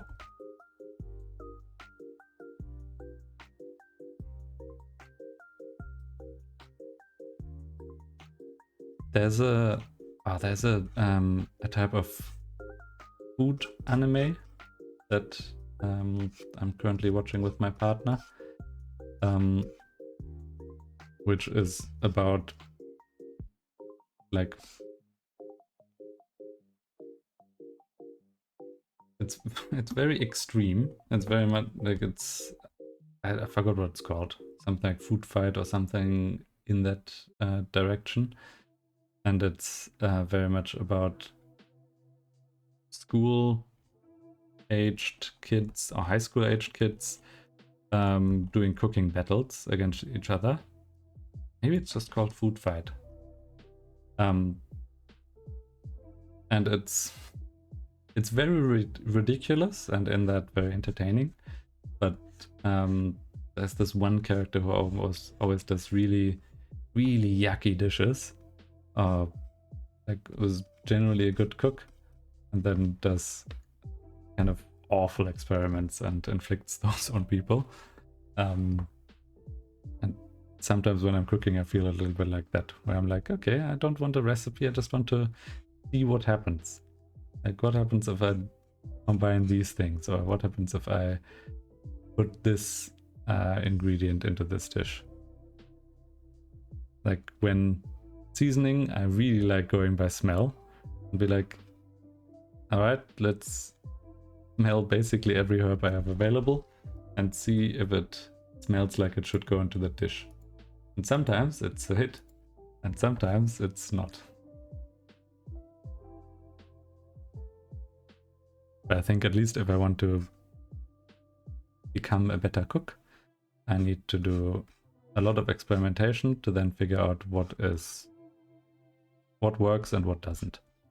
And I'm kind of hoping to approach drawing the same and kind of be like, okay, I'm just gonna draw and see if what I'm drawing is working out fine, or if I really I should never do this again. And I think with the type of, I don't want to call it dirty line work, because obviously I didn't do any dirty work here. But with this kind of not completely clean line work,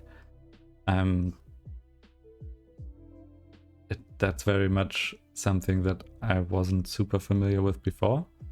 And I think that worked out fairly well. Like, line work wise, I'm really happy with this.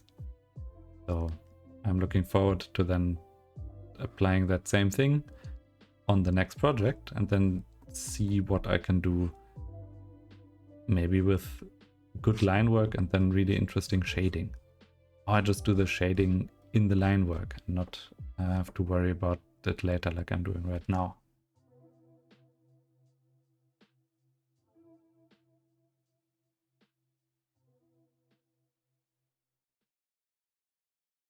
yeah, I guess I'm getting close to finishing. No, not super close. I'm maybe halfway done.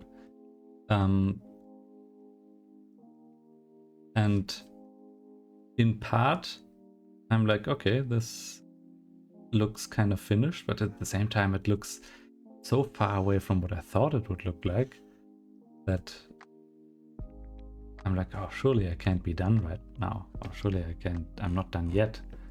Surely there's still so much more to do. So I have to see once I'm done.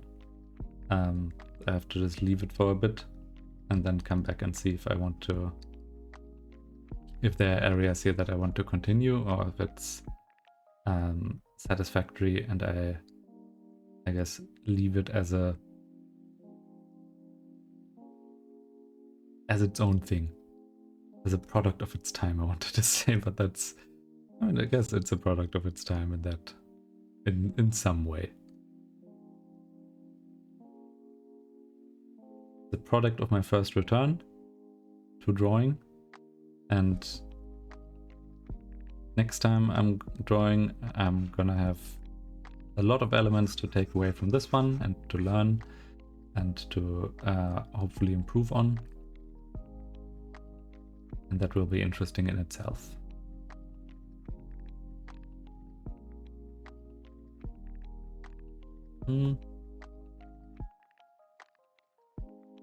I think what I've decided though is that this kind of shadowing I'm not a huge fan of. I'm gonna finish it now, but I think at least with this type of drawing, it doesn't work super well together, which is a shame.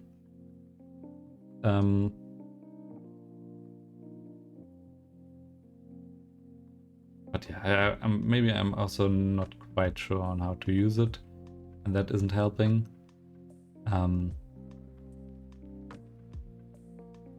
But I think there are a lot of elements here that could look a lot nicer if done differently. Which I guess is an extremely broad statement.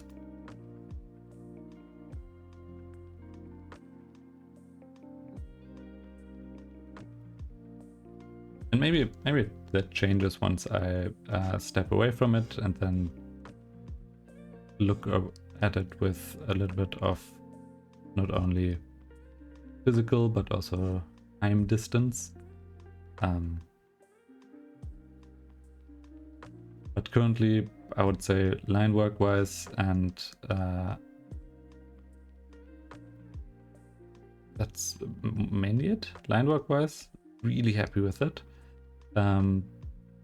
Everything else, at least for now, I think has a lot of room for improvement.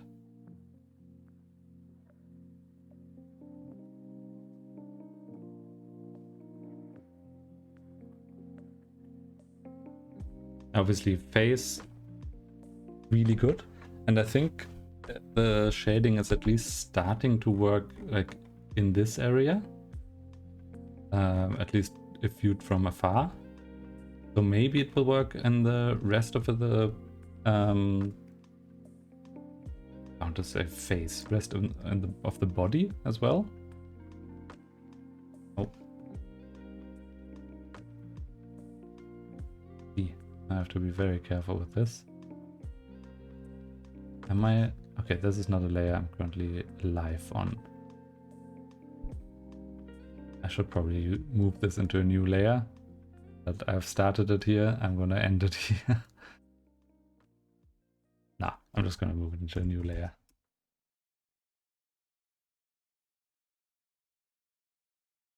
I should have a little bit more discipline in naming the different layers. And I very much don't right now. Oh no, very much don't right now. Currently, almost everything I've drawn is called layer consecutive number. And it's not visible which layer it actually is. So if I ever need to find something again, I'm just gonna have to guess where I drew that. I'm basically gonna have to go through all of the layers. Yeah, go through all of the layers, remove them, add them back in, be like, okay, evidently this wasn't the one that I was looking for. Or I guess make them visible and invisible, to then figure out where the heck the layer is that I was looking for. Oh no. Let me move down a little bit, like this.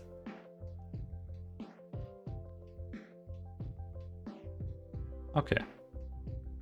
I think that's that color mostly dealt with. There is the...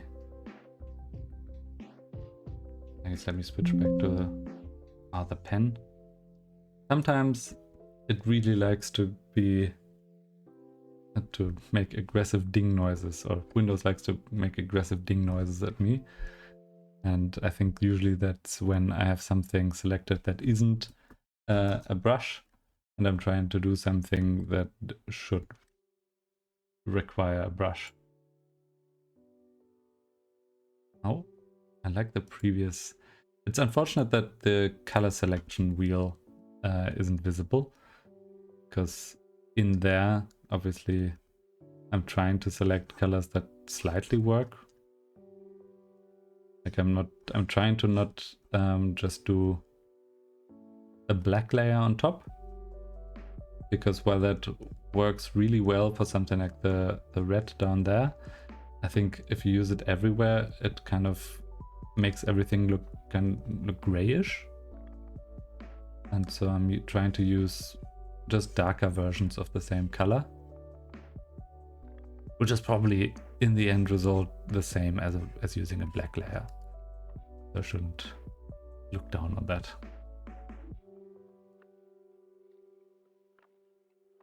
I don't know where that line is coming from or where it's going. There's a I think in the probably early to mid 2000s there were a lot of TV shows that used kind of very color splash screens, or color splash, I think art and craft shows, basically children's art and craft shows used a lot of color splash, and I think those color splashes were usually shaded similar to this, where you had a splotch kind of like this. That's kind of just a very three-dimensional round looking color splash. So whenever I look at this, I think, oh yeah, early 2000s or mid to 2000s arts and craft show, which is not necessarily the feeling I want to evoke with this.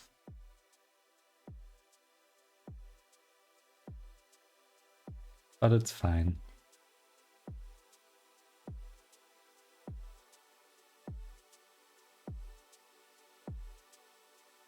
At least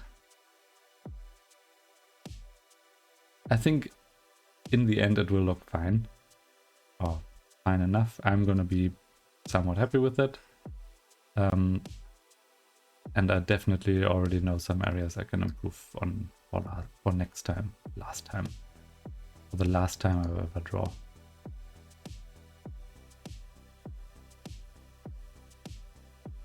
I really want to do a black and white thing now. Just don't have to bother about different colors. Just go in, or not even black and white, I guess grayscale. I think especially when coloring, it kind of shows how inexperienced I am with that. And so if I want to seem very experienced, I just move away from that.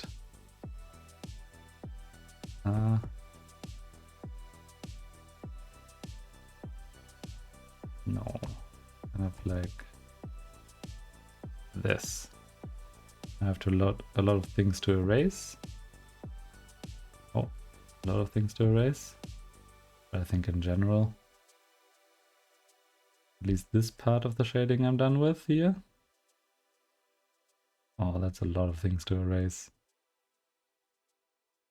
Okay.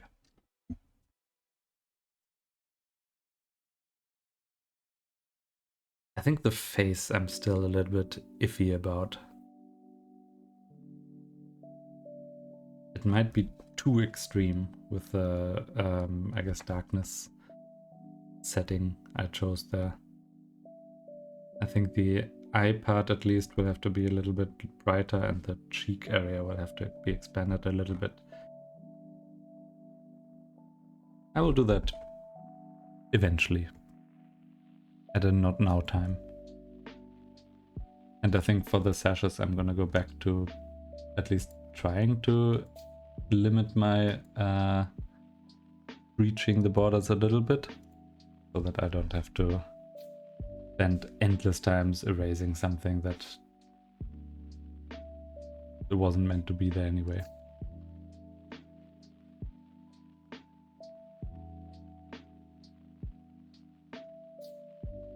Since I started drawing again, I've also paid a lot of attention to basically just in general different people drawing, both on YouTube, but also just on, I don't know, card art for trading card games or something like that. I know Pokemon is really big, or really having a resurgence right now. But even for other card games, there are many that are currently thriving, and looking at and comparing artwork there is really fun. Like Pokemon and Yu-Gi-Oh! And Magic all have very, very different design approaches that look kind of odd against each other.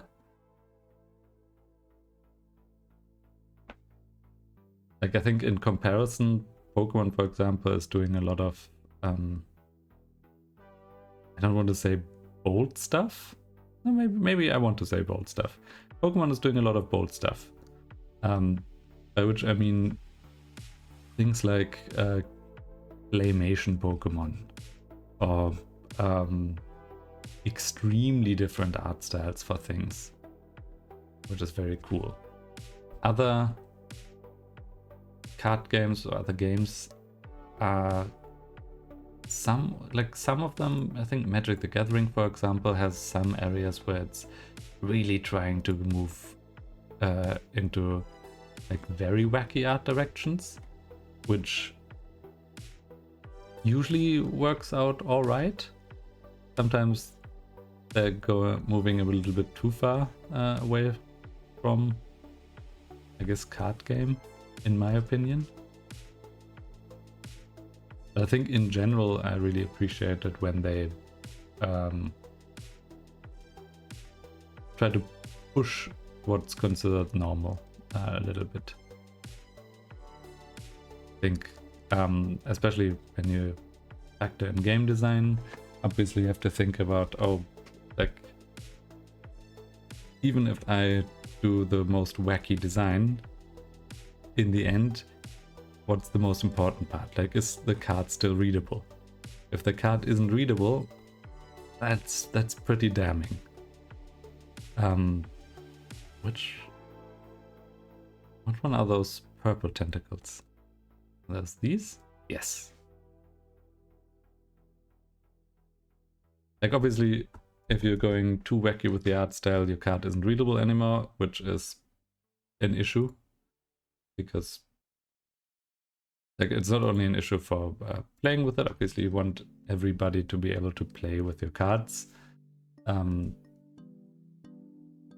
if people are unable to read your card, that's a bit of an inclusion issue, because you're basically excluding people that are maybe not familiar with that specific writing style, or maybe can't read that language. Like, I think both Pokemon and other card games, Magic I know of, for other games I'm not that sure of. They obviously have cards with Japanese writing on them that are sometimes included in international products, and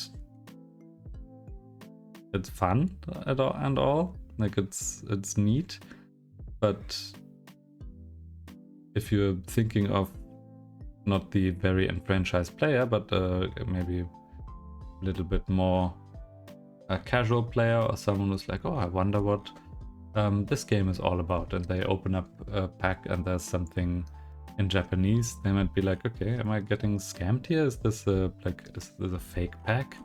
What's happening here? I have no idea what this card is saying. Even if I wanted to play with it right now, I don't know what it's saying. Do I have to, like, what can I even Google to figure out what this card is doing? And obviously those are then the other considerations of if we do cool cards or cool like insert of different language cards into other booster packs, like how do we make it in a way where we don't sacrifice actual playability to collectability? And I mean, while card games are extremely collectible right now, I don't know how playable all of them are. I don't know if Pokemon the trading card game like is having the same boost in players that Pokemon the collectible card game has. I know that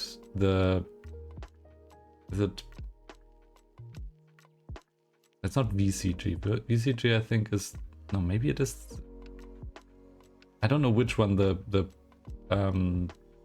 digital version of Pokemon is, but one of them, I think one is TCG and one is VCG, which would mean that VCG is the games or the games on the Switch or other device, and TCG is then the trading card game. But I could be wrong, and it could be named something entirely different. I know that the VCG is having a bit of a boost in player base right now. But my, I guess, assumption as someone who doesn't play Pokemon would be that the trading card game currently is probably not doing all that fine in terms of people actually playing it. Because I assume that since people are collecting it so much, that kind of means that the average player is probably completely priced out from buying the cards that are good and then playing with them. Although it could be like exactly the other way around, because people are collecting so much, they are collecting all the special art cards and opening a lot of products, and that means that then the person who's just interested in getting a playable card and doesn't care about it being the super shiny golden version has a really nice time finding cheap cards because so much product is being opened. So yeah, it could be the other way around. I wonder how it works for games that are not meant to be played at all. Like there's the baseball trading cards and basketball, I think, trading cards and football trading cards. I assume soccer trading cards are a thing. Although I'm not sure how or where they are distributed. I don't know. This one should have a different shadow line, I guess. It should kind of be like this.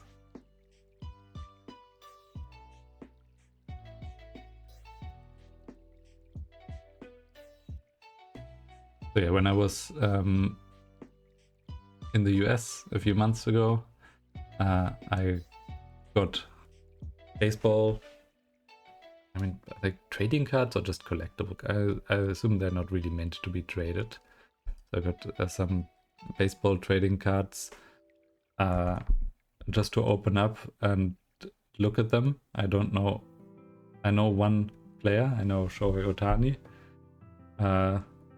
That's it. My knowledge about football. No, that's baseball. My knowledge about baseball is about the same as it is for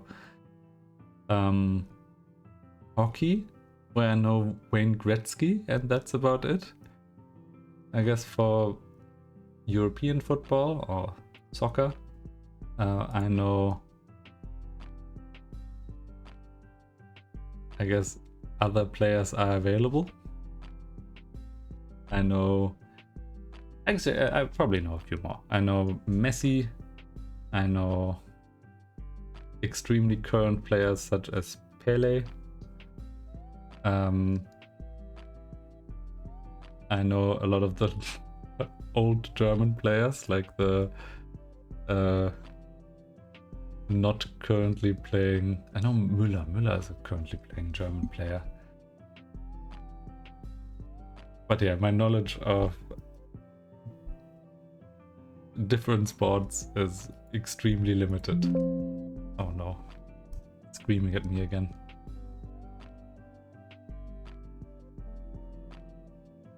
I guess esports is where I then suddenly know a bunch of players. Like, oh, ask me about StarCraft 1 players or StarCraft 2 players or League of Legends players. That's where I probably would know more than the average person. Like I know Gumayushi or Soulkey. I think it's Soulkey. I think even though I have never played StarCraft 1, watching StarCraft 1 esports was kind of one of the very first things I did when I started watching things in English. And so it still feels very much at home for me. I think mainly StarCraft 2 there. But I appreciate StarCraft 1 for being, I don't want to say the better game, but the more competitive game, like the more vanilla game, I guess. Kind of like chess and other games. Other games might be really fun and complex and really cool and flashy, but chess has the upside of being chess. Everybody knows roughly how to play chess. Like very few people know how to play chess well, but I could probably... most people probably would know how to make a few moves. Like maybe not everybody knows exactly how the knight moves. Maybe not everybody knows exactly knows what en passant is. Similar to the offside rule in football or soccer that I'm also kind of unfamiliar with. But I think when you go with sports that most people know the rules for, chess probably ranks really high up there. Obviously, I guess international sports such as soccer are like, I would assume that billions of people know the rules of soccer. I would assume that probably more than a billion people know the rules of chess. Like not the in-depth rules again, but the could move a few pieces. Know that the king has to be captured at the end or has to be checkmated. I don't know if that's true for many other games.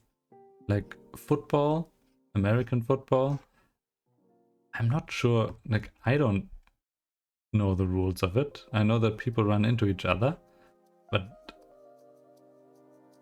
and that you kind of have to run okay, you have to run a long time with the ball, and then you go to the touchdown zone and if you have the ball at that point, you are good.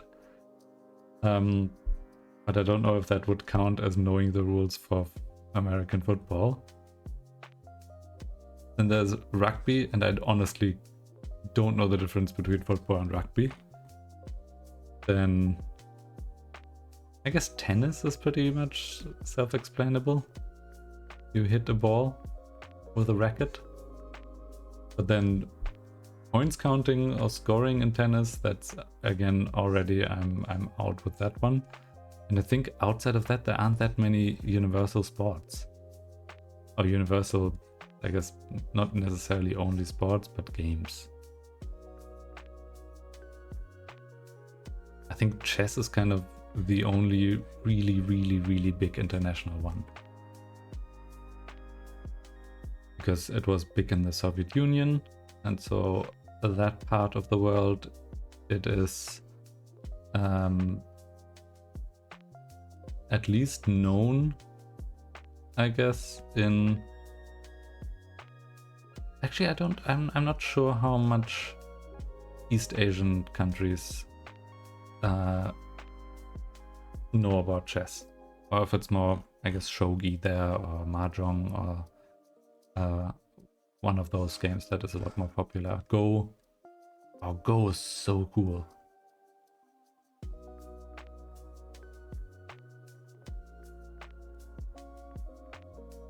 Again, for Go, I know, I guess, the basic rules, but I assume that's also something that's probably a little bit more obscure than a lot of other games. Like between Go and football or soccer, I would probably hazard a guess that more people know the basic rules of soccer. I mean, obviously, because it's the one that I named, for most people know this. Let me see how this looks like now that I've kind of absent-mindedly played with it. It was kind of nice. I think the many different points I have in there make it quite nice to shade it, the many different lines. So maybe that's, going forward, that's the way I should approach these kind of more line drawings, where I then also make sure to have a lot of lines to help me. Okay, I know, line drawing with a lot of lines.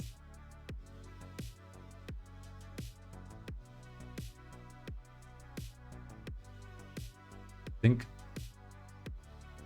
I unscrewed my drawing tablet pen recently, and saw that there are a lot of different, a lot of, I guess, replacement pen caps in there.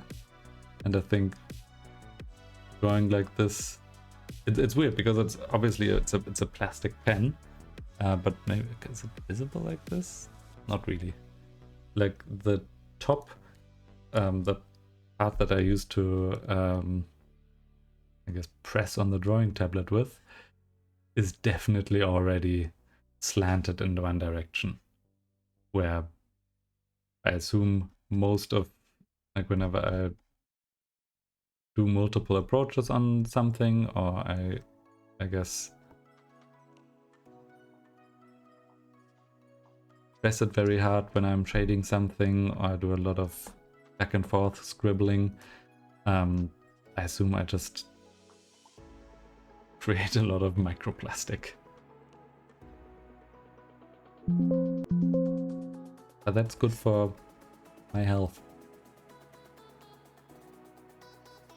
Plastic can only be good, because once I ingest a lot of plastic, I'll be invincible.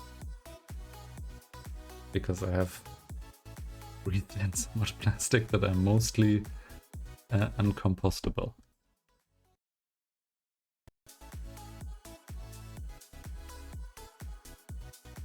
Just like my grandparents and parents that are mostly, I think my parents would be lead and my grandparents asbestos. Maybe I'm getting the generations mixed up there. Maybe my grandparents are a little bit... Oh no, what did happen here? Oh, I see. I'm on the same layer, so I'm starting to erase things that I've previously drawn. Oh no, and I'm still on the same layer, so now I'm erasing the other things that I've previously drawn. See where I'm starting to play myself. Good enough like this. Maybe I need to be on a new layer again. I'm having, at this point, so many shading layers. It's a bit ridiculous. Like, shading-wise, I will absolutely never be able to tell what layer what is on.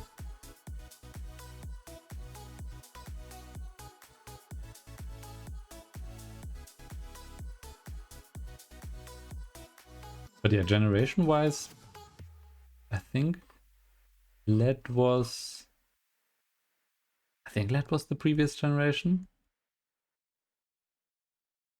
Maybe the previous generation also has the uranium upside, or at least they're radioactive. And then, yeah, I think asbestos was the generation before that, but it's possible that there's a generation in between that I'm missing. Or asbestos was the generation after lead, and then my parents are mercury or something. Although we kind of get the double on that one, where we get mercury or lead and other things. Like if you eat a lot of fish, that's some mercury for you.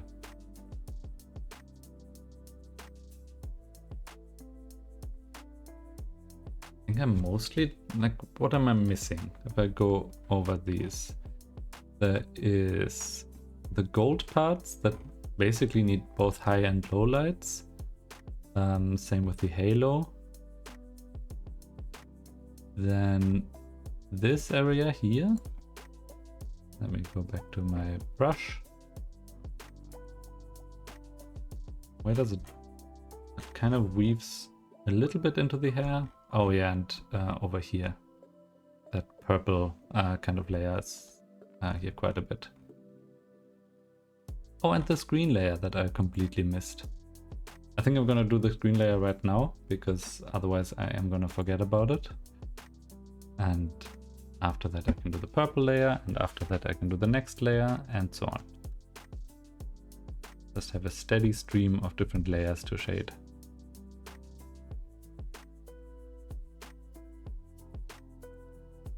I guess this was an example for where the multiple lines are not that helpful with shading, because there are a bit too many. You kind of have to very roughly shade it.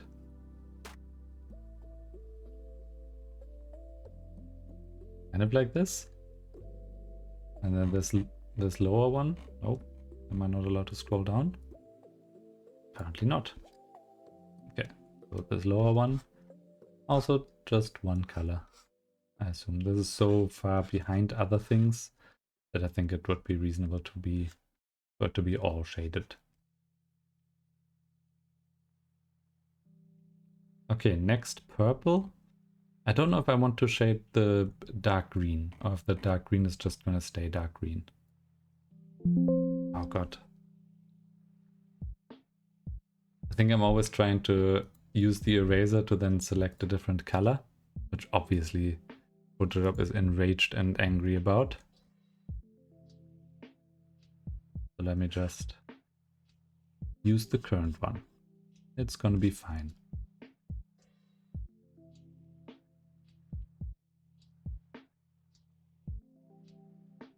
I was a bit worried when I made, I think a few streams ago, my point about, oh yeah, I can understand why people use view botting, view boosting, bot viewers. I think it's view botting. But yeah, makes a lot of sense. I was worried when I said that, because I was like, okay, maybe I shouldn't mentioned this while also streaming on Twitch. But I watched, I think it was the day after that, I think a Ludwig video came out. Where he was like, okay, I'm just gonna stream on my own and see if I get, like, how long it takes me to get a chatter.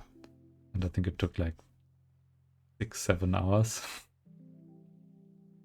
maybe a little bit less. He then did a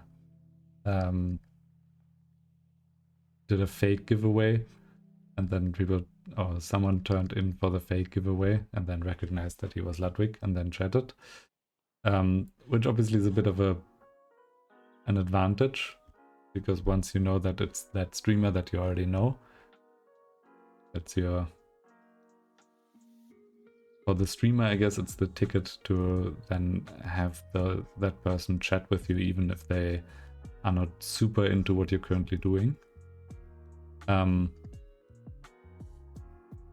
yeah, in that stream he also mentioned like, oh, maybe it's understandable that people, or maybe view botting, it does get you to the top, or at least it does get you out of the 0 to 2 area, a viewer area. And I think it probably does, and it's probably really hard to crack down on it, but at the same time, what the fuck am I doing this for?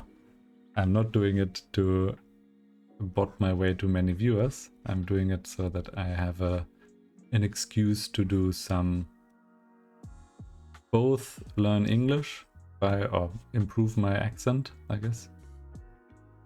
Improve towards eventually, hopefully, less of an accent. And just force myself to draw without like, otherwise I probably wouldn't have enough of a reason to actually draw. I would just spend my time playing something idly or procrastinate, and this way I can kind of be like, oh no, but I have to draw for the stream. The people will be disappointed, my lord.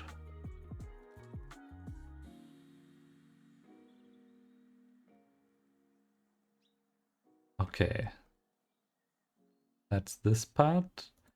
There are now a few things that are just randomly still unshaded, like this one. That I just have to catch up on. And then I think I'm mostly done with at least the shading part.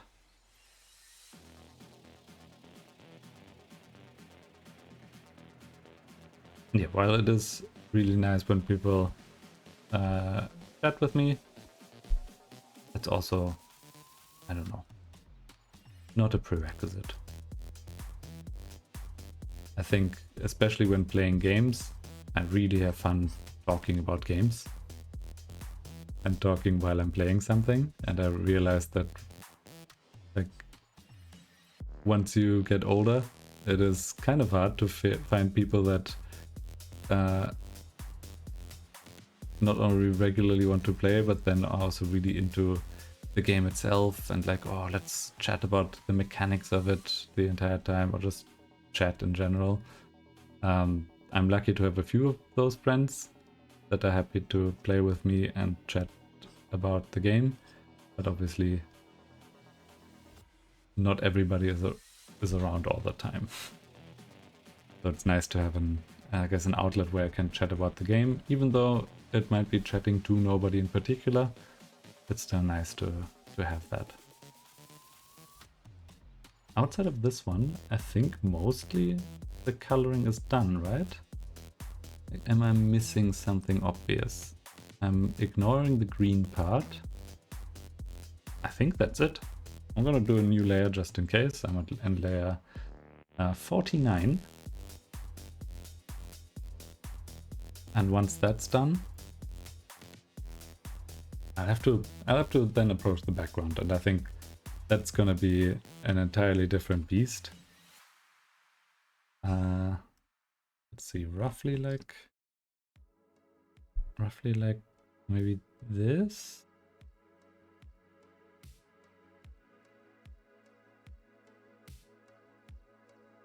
Yeah, I think roughly like this.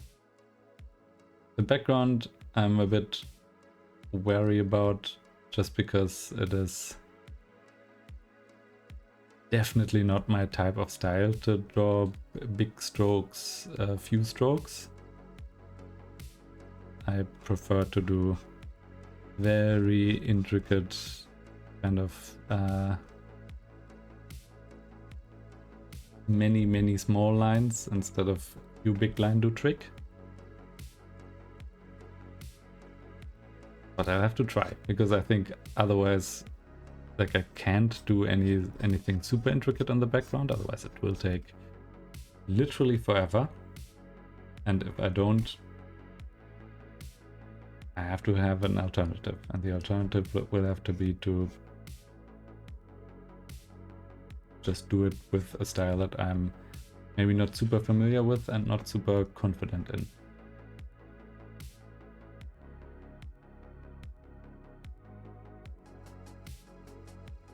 It's a very weird feeling, kind of. Obviously, I'm not actively racking my brain as to what to talk about. I'm kind of just saying whatever comes to mind.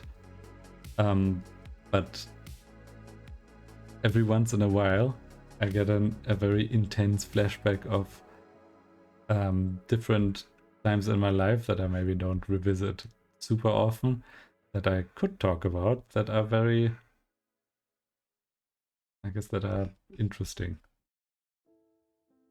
Like for some reason, when drawing those final lines here, I was thinking about China in 2008, when I was in China, which was, I mean, I was 13, 14 at the time. So definitely not at an age where I should have been alone in China. But there were some very surreal feelings there, because it was my first time away from home in a major way, I guess, for a longer time, longer than just a few days. And it was in an extremely foreign country to me. And then even within that, at some point, we went from the school that we were staying at in Shanghai to Beijing. And I mean, Beijing is, once you're alone at night in a city that you don't even remotely live in, like not even the city that you are being exchanged to, but an entirely different city from that, it starts to be, I don't know, it's a kind of indescribable feeling to be that alone, that far away from home, and then it being night. I think that was something that stayed with me for a long time. Kind of, yeah, 2 a.m. in a hotel, completely on my own. I guess we weren't completely on our own. We were like a group of 5 to 10 school children around the age of 14. And I guess there are these kind of liminal, not spaces, but liminal times where that kind of feel like they are not part of reality. Right,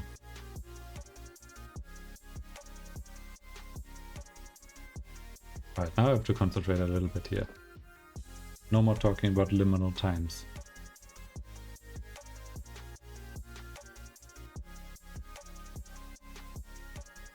Oh, even though maybe liminal times is kind of nice.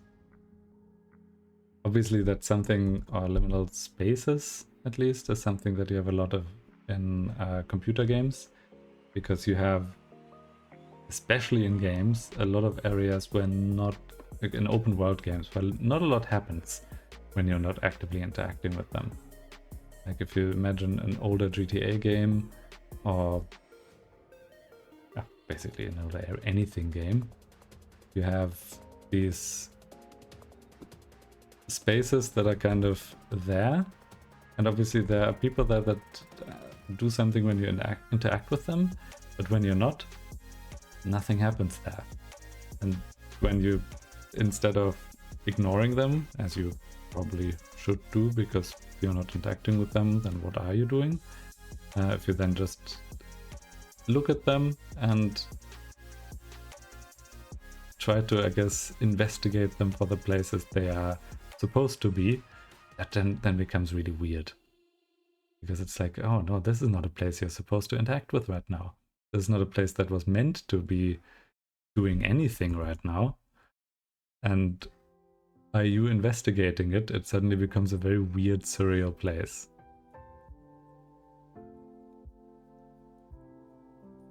And that's how I felt in China. Good, now back to highlighting this. I'm gonna see how it works if I highlight in basically bright white. Let's see, basically like this.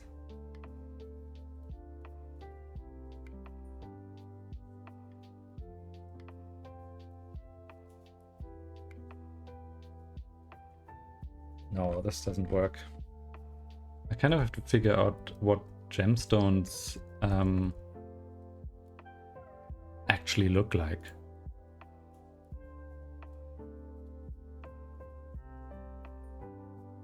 Like if I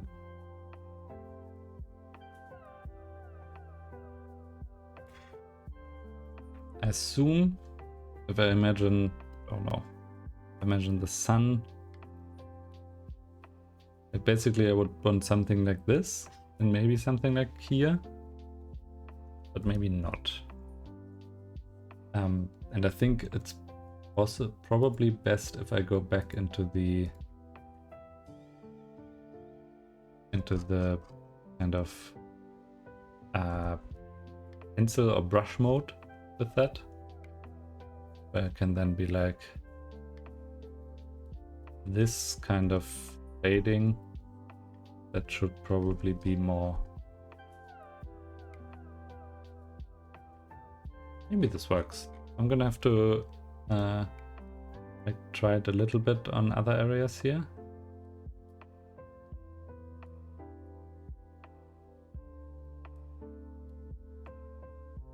Like maybe like this, maybe here. No, not like that.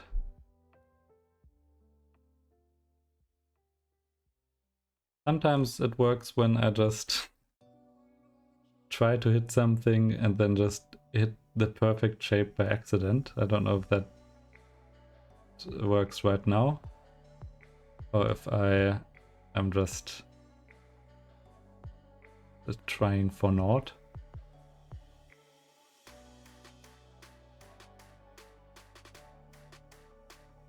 That's probably fine-ish. Maybe I'm trying to look at like maybe no.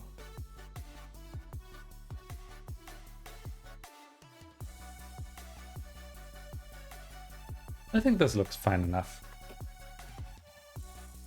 Do I want to revisit the face? I think not right now. I think I'm gonna give it a little bit of a rest and see how I feel about it later on. What I do want to do is do color. And basically fairly harsh color. I was thinking about to move those away. Is it this? Yeah, something like this, where I do I use a brush and do then fairly... Oh god, I need to use a far larger brush. I think it's like a 500 pixel brush that I want to use.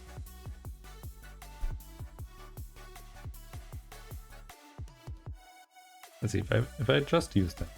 Oh, okay. If I just use that currently, it doesn't do anything because I'm the exact same color as the background.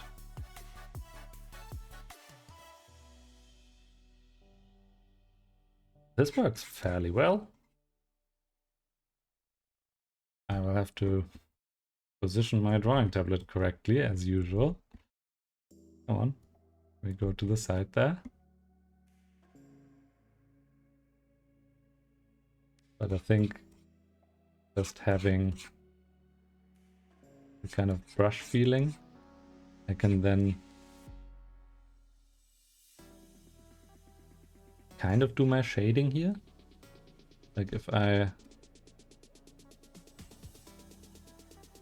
want to have a, I guess it should be brighter in the top left. I want things to kind of work in that way. And now I go slightly brighter. And I think this is probably how I should have done shading in general. I now just go brighter and brighter as I move further away to the top.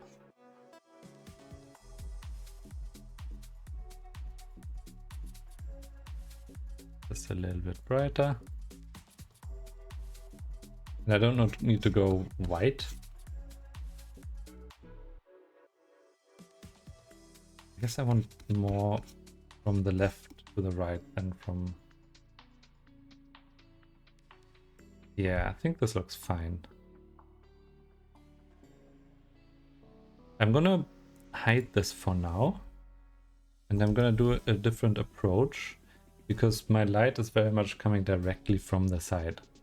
So if I wanted to make sure that like my shading reflects that, then I should do basically a lot of lines here, a lot of lighter area to the left, and then a lot less lighter area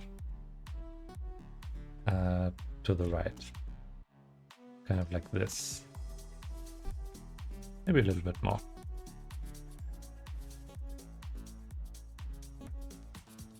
Now I want to go slightly brighter and slightly more centered or weight towards the left here.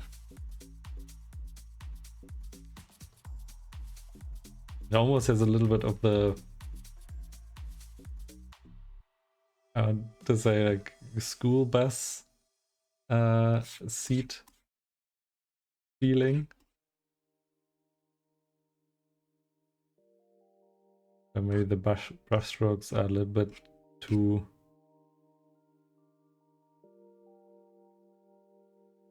heavy-handed.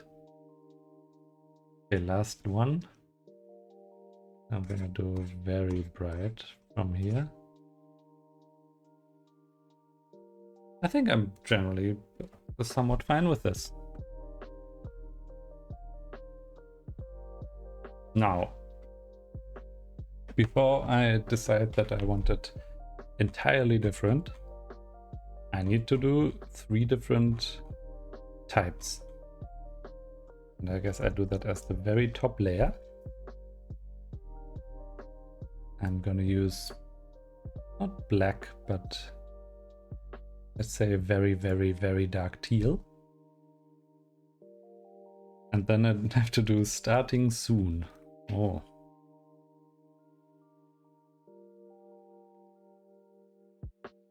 No. I think... Oh no. I think I'm a little bit too big with that one. Is there anything here? Oh, there's a half-covered eye there. Let me go slightly smaller. 250. Let's do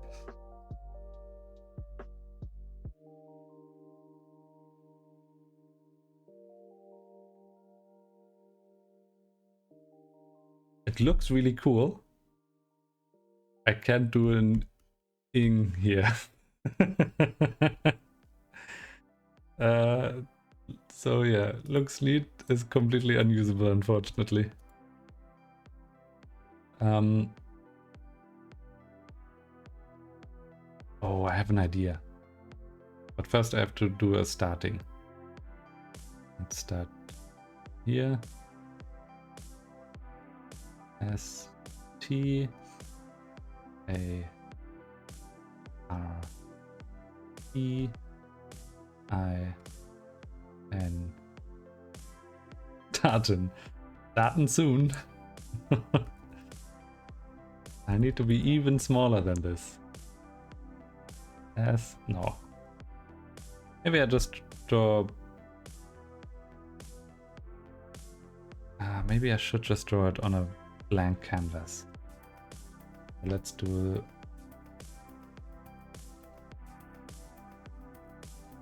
a completely blank canvas.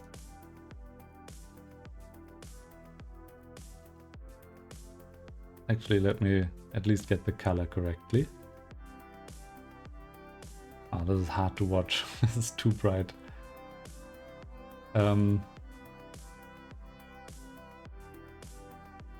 Let's do S E A R T I N. Oh, I'm on the wrong layer. If I do this on the non-transparent layer, obviously can never move it. So S. I don't like that S now. S T A R. I don't like that R. T I N. I don't like that N as well. I'm starting to micromanage my letters. How can a G look cool? Like this. Starting. And then slightly offset below that. I want to have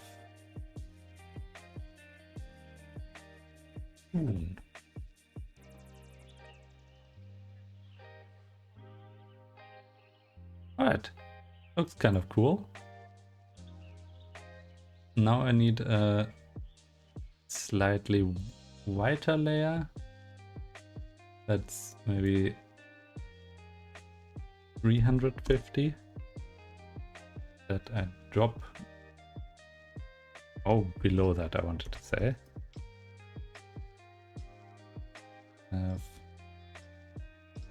Or maybe, no, never mind. Okay, I'm gonna do instead a little bit of Photoshop magic. I want to modify, expand this by, let's say 50 pixels. And then give me this exact color. And do it like obviously lighter, but maybe less aggressively neon colored. And let's just add it in. I can feel the microplastics coming up from my drawing tablet as I grind the tip of my plastic pen against it. Oh no.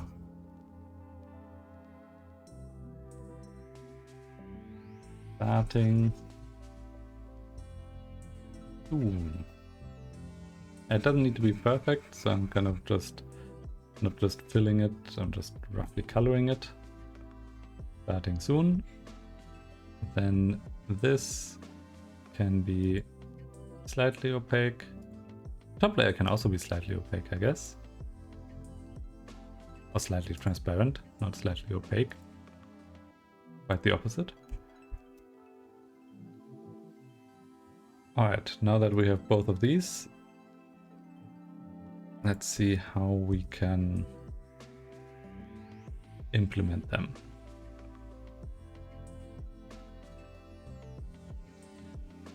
Maybe they shouldn't be slightly opaque, at least the top one. Maybe the bottom one needs to be slightly less transparent. Starting soon. I guess it's barely readable. Maybe I need another filter. I want to modify this filter. I want it to expand by like 100 pixels. And then I want to smooth it. Now I'm not sure if I know how this actually works. So let's say I want to smooth it by 75. What does this do? Like if I now draw into it, okay, that seems very hard bordered. I thought it would make the border very soft. That's apparently not how that works.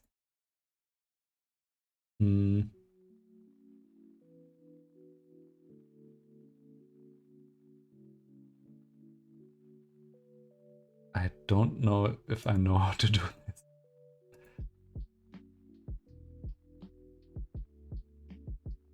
I think maybe it's if I add another layer here.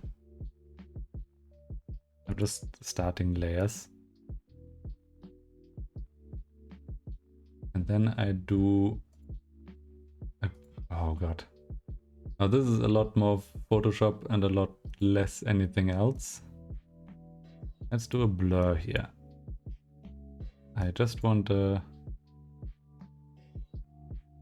want this as a rough blur, and then I want it slightly opaque. I just want to make sure that what I have here is readable, and it's readable well. I think it probably needs to be dark. Like, what happens if I make this fully black?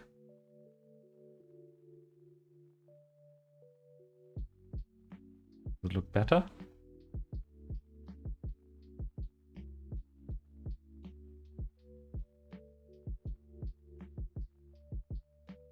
I think this could be better. I might keep it for now. Once I figure out how to make this, like obviously, ideally it would be integrated into the drawing.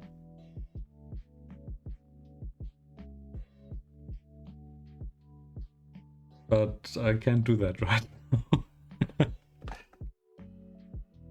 now. So yeah, I guess this is fine. I'm gonna make the same for ending and or stream ending and be right back. And I guess removing this for now. Welcome to what I consider, at least for now, to be the finished painting. I think the headdress and the facial area, I'm starting, like the more I look at it, the more happy I am with it. Like it looks nice. Obviously, then when I start concentrating on smaller aspects, I'm like, oh no, I could have made this better and could have made more of an effort here and there. But I think in general, I am fairly happy with this. There are elements that I'm excited to improve next time, and maybe I revisit the shading a little bit. But I think for now, I'm quite happy with this. I'm happy how this worked out. I'm happy how this turned out. And I'm gonna maybe play around with the background a little bit more, but I think for now I consider this done. I will be back soon, and I might do some more drawing, or maybe playing something in the next few days. But for now, I thank you for watching. Thank you for joining me on this first drawing journey, and yeah, Bye bye. Thank you for watching. Bye.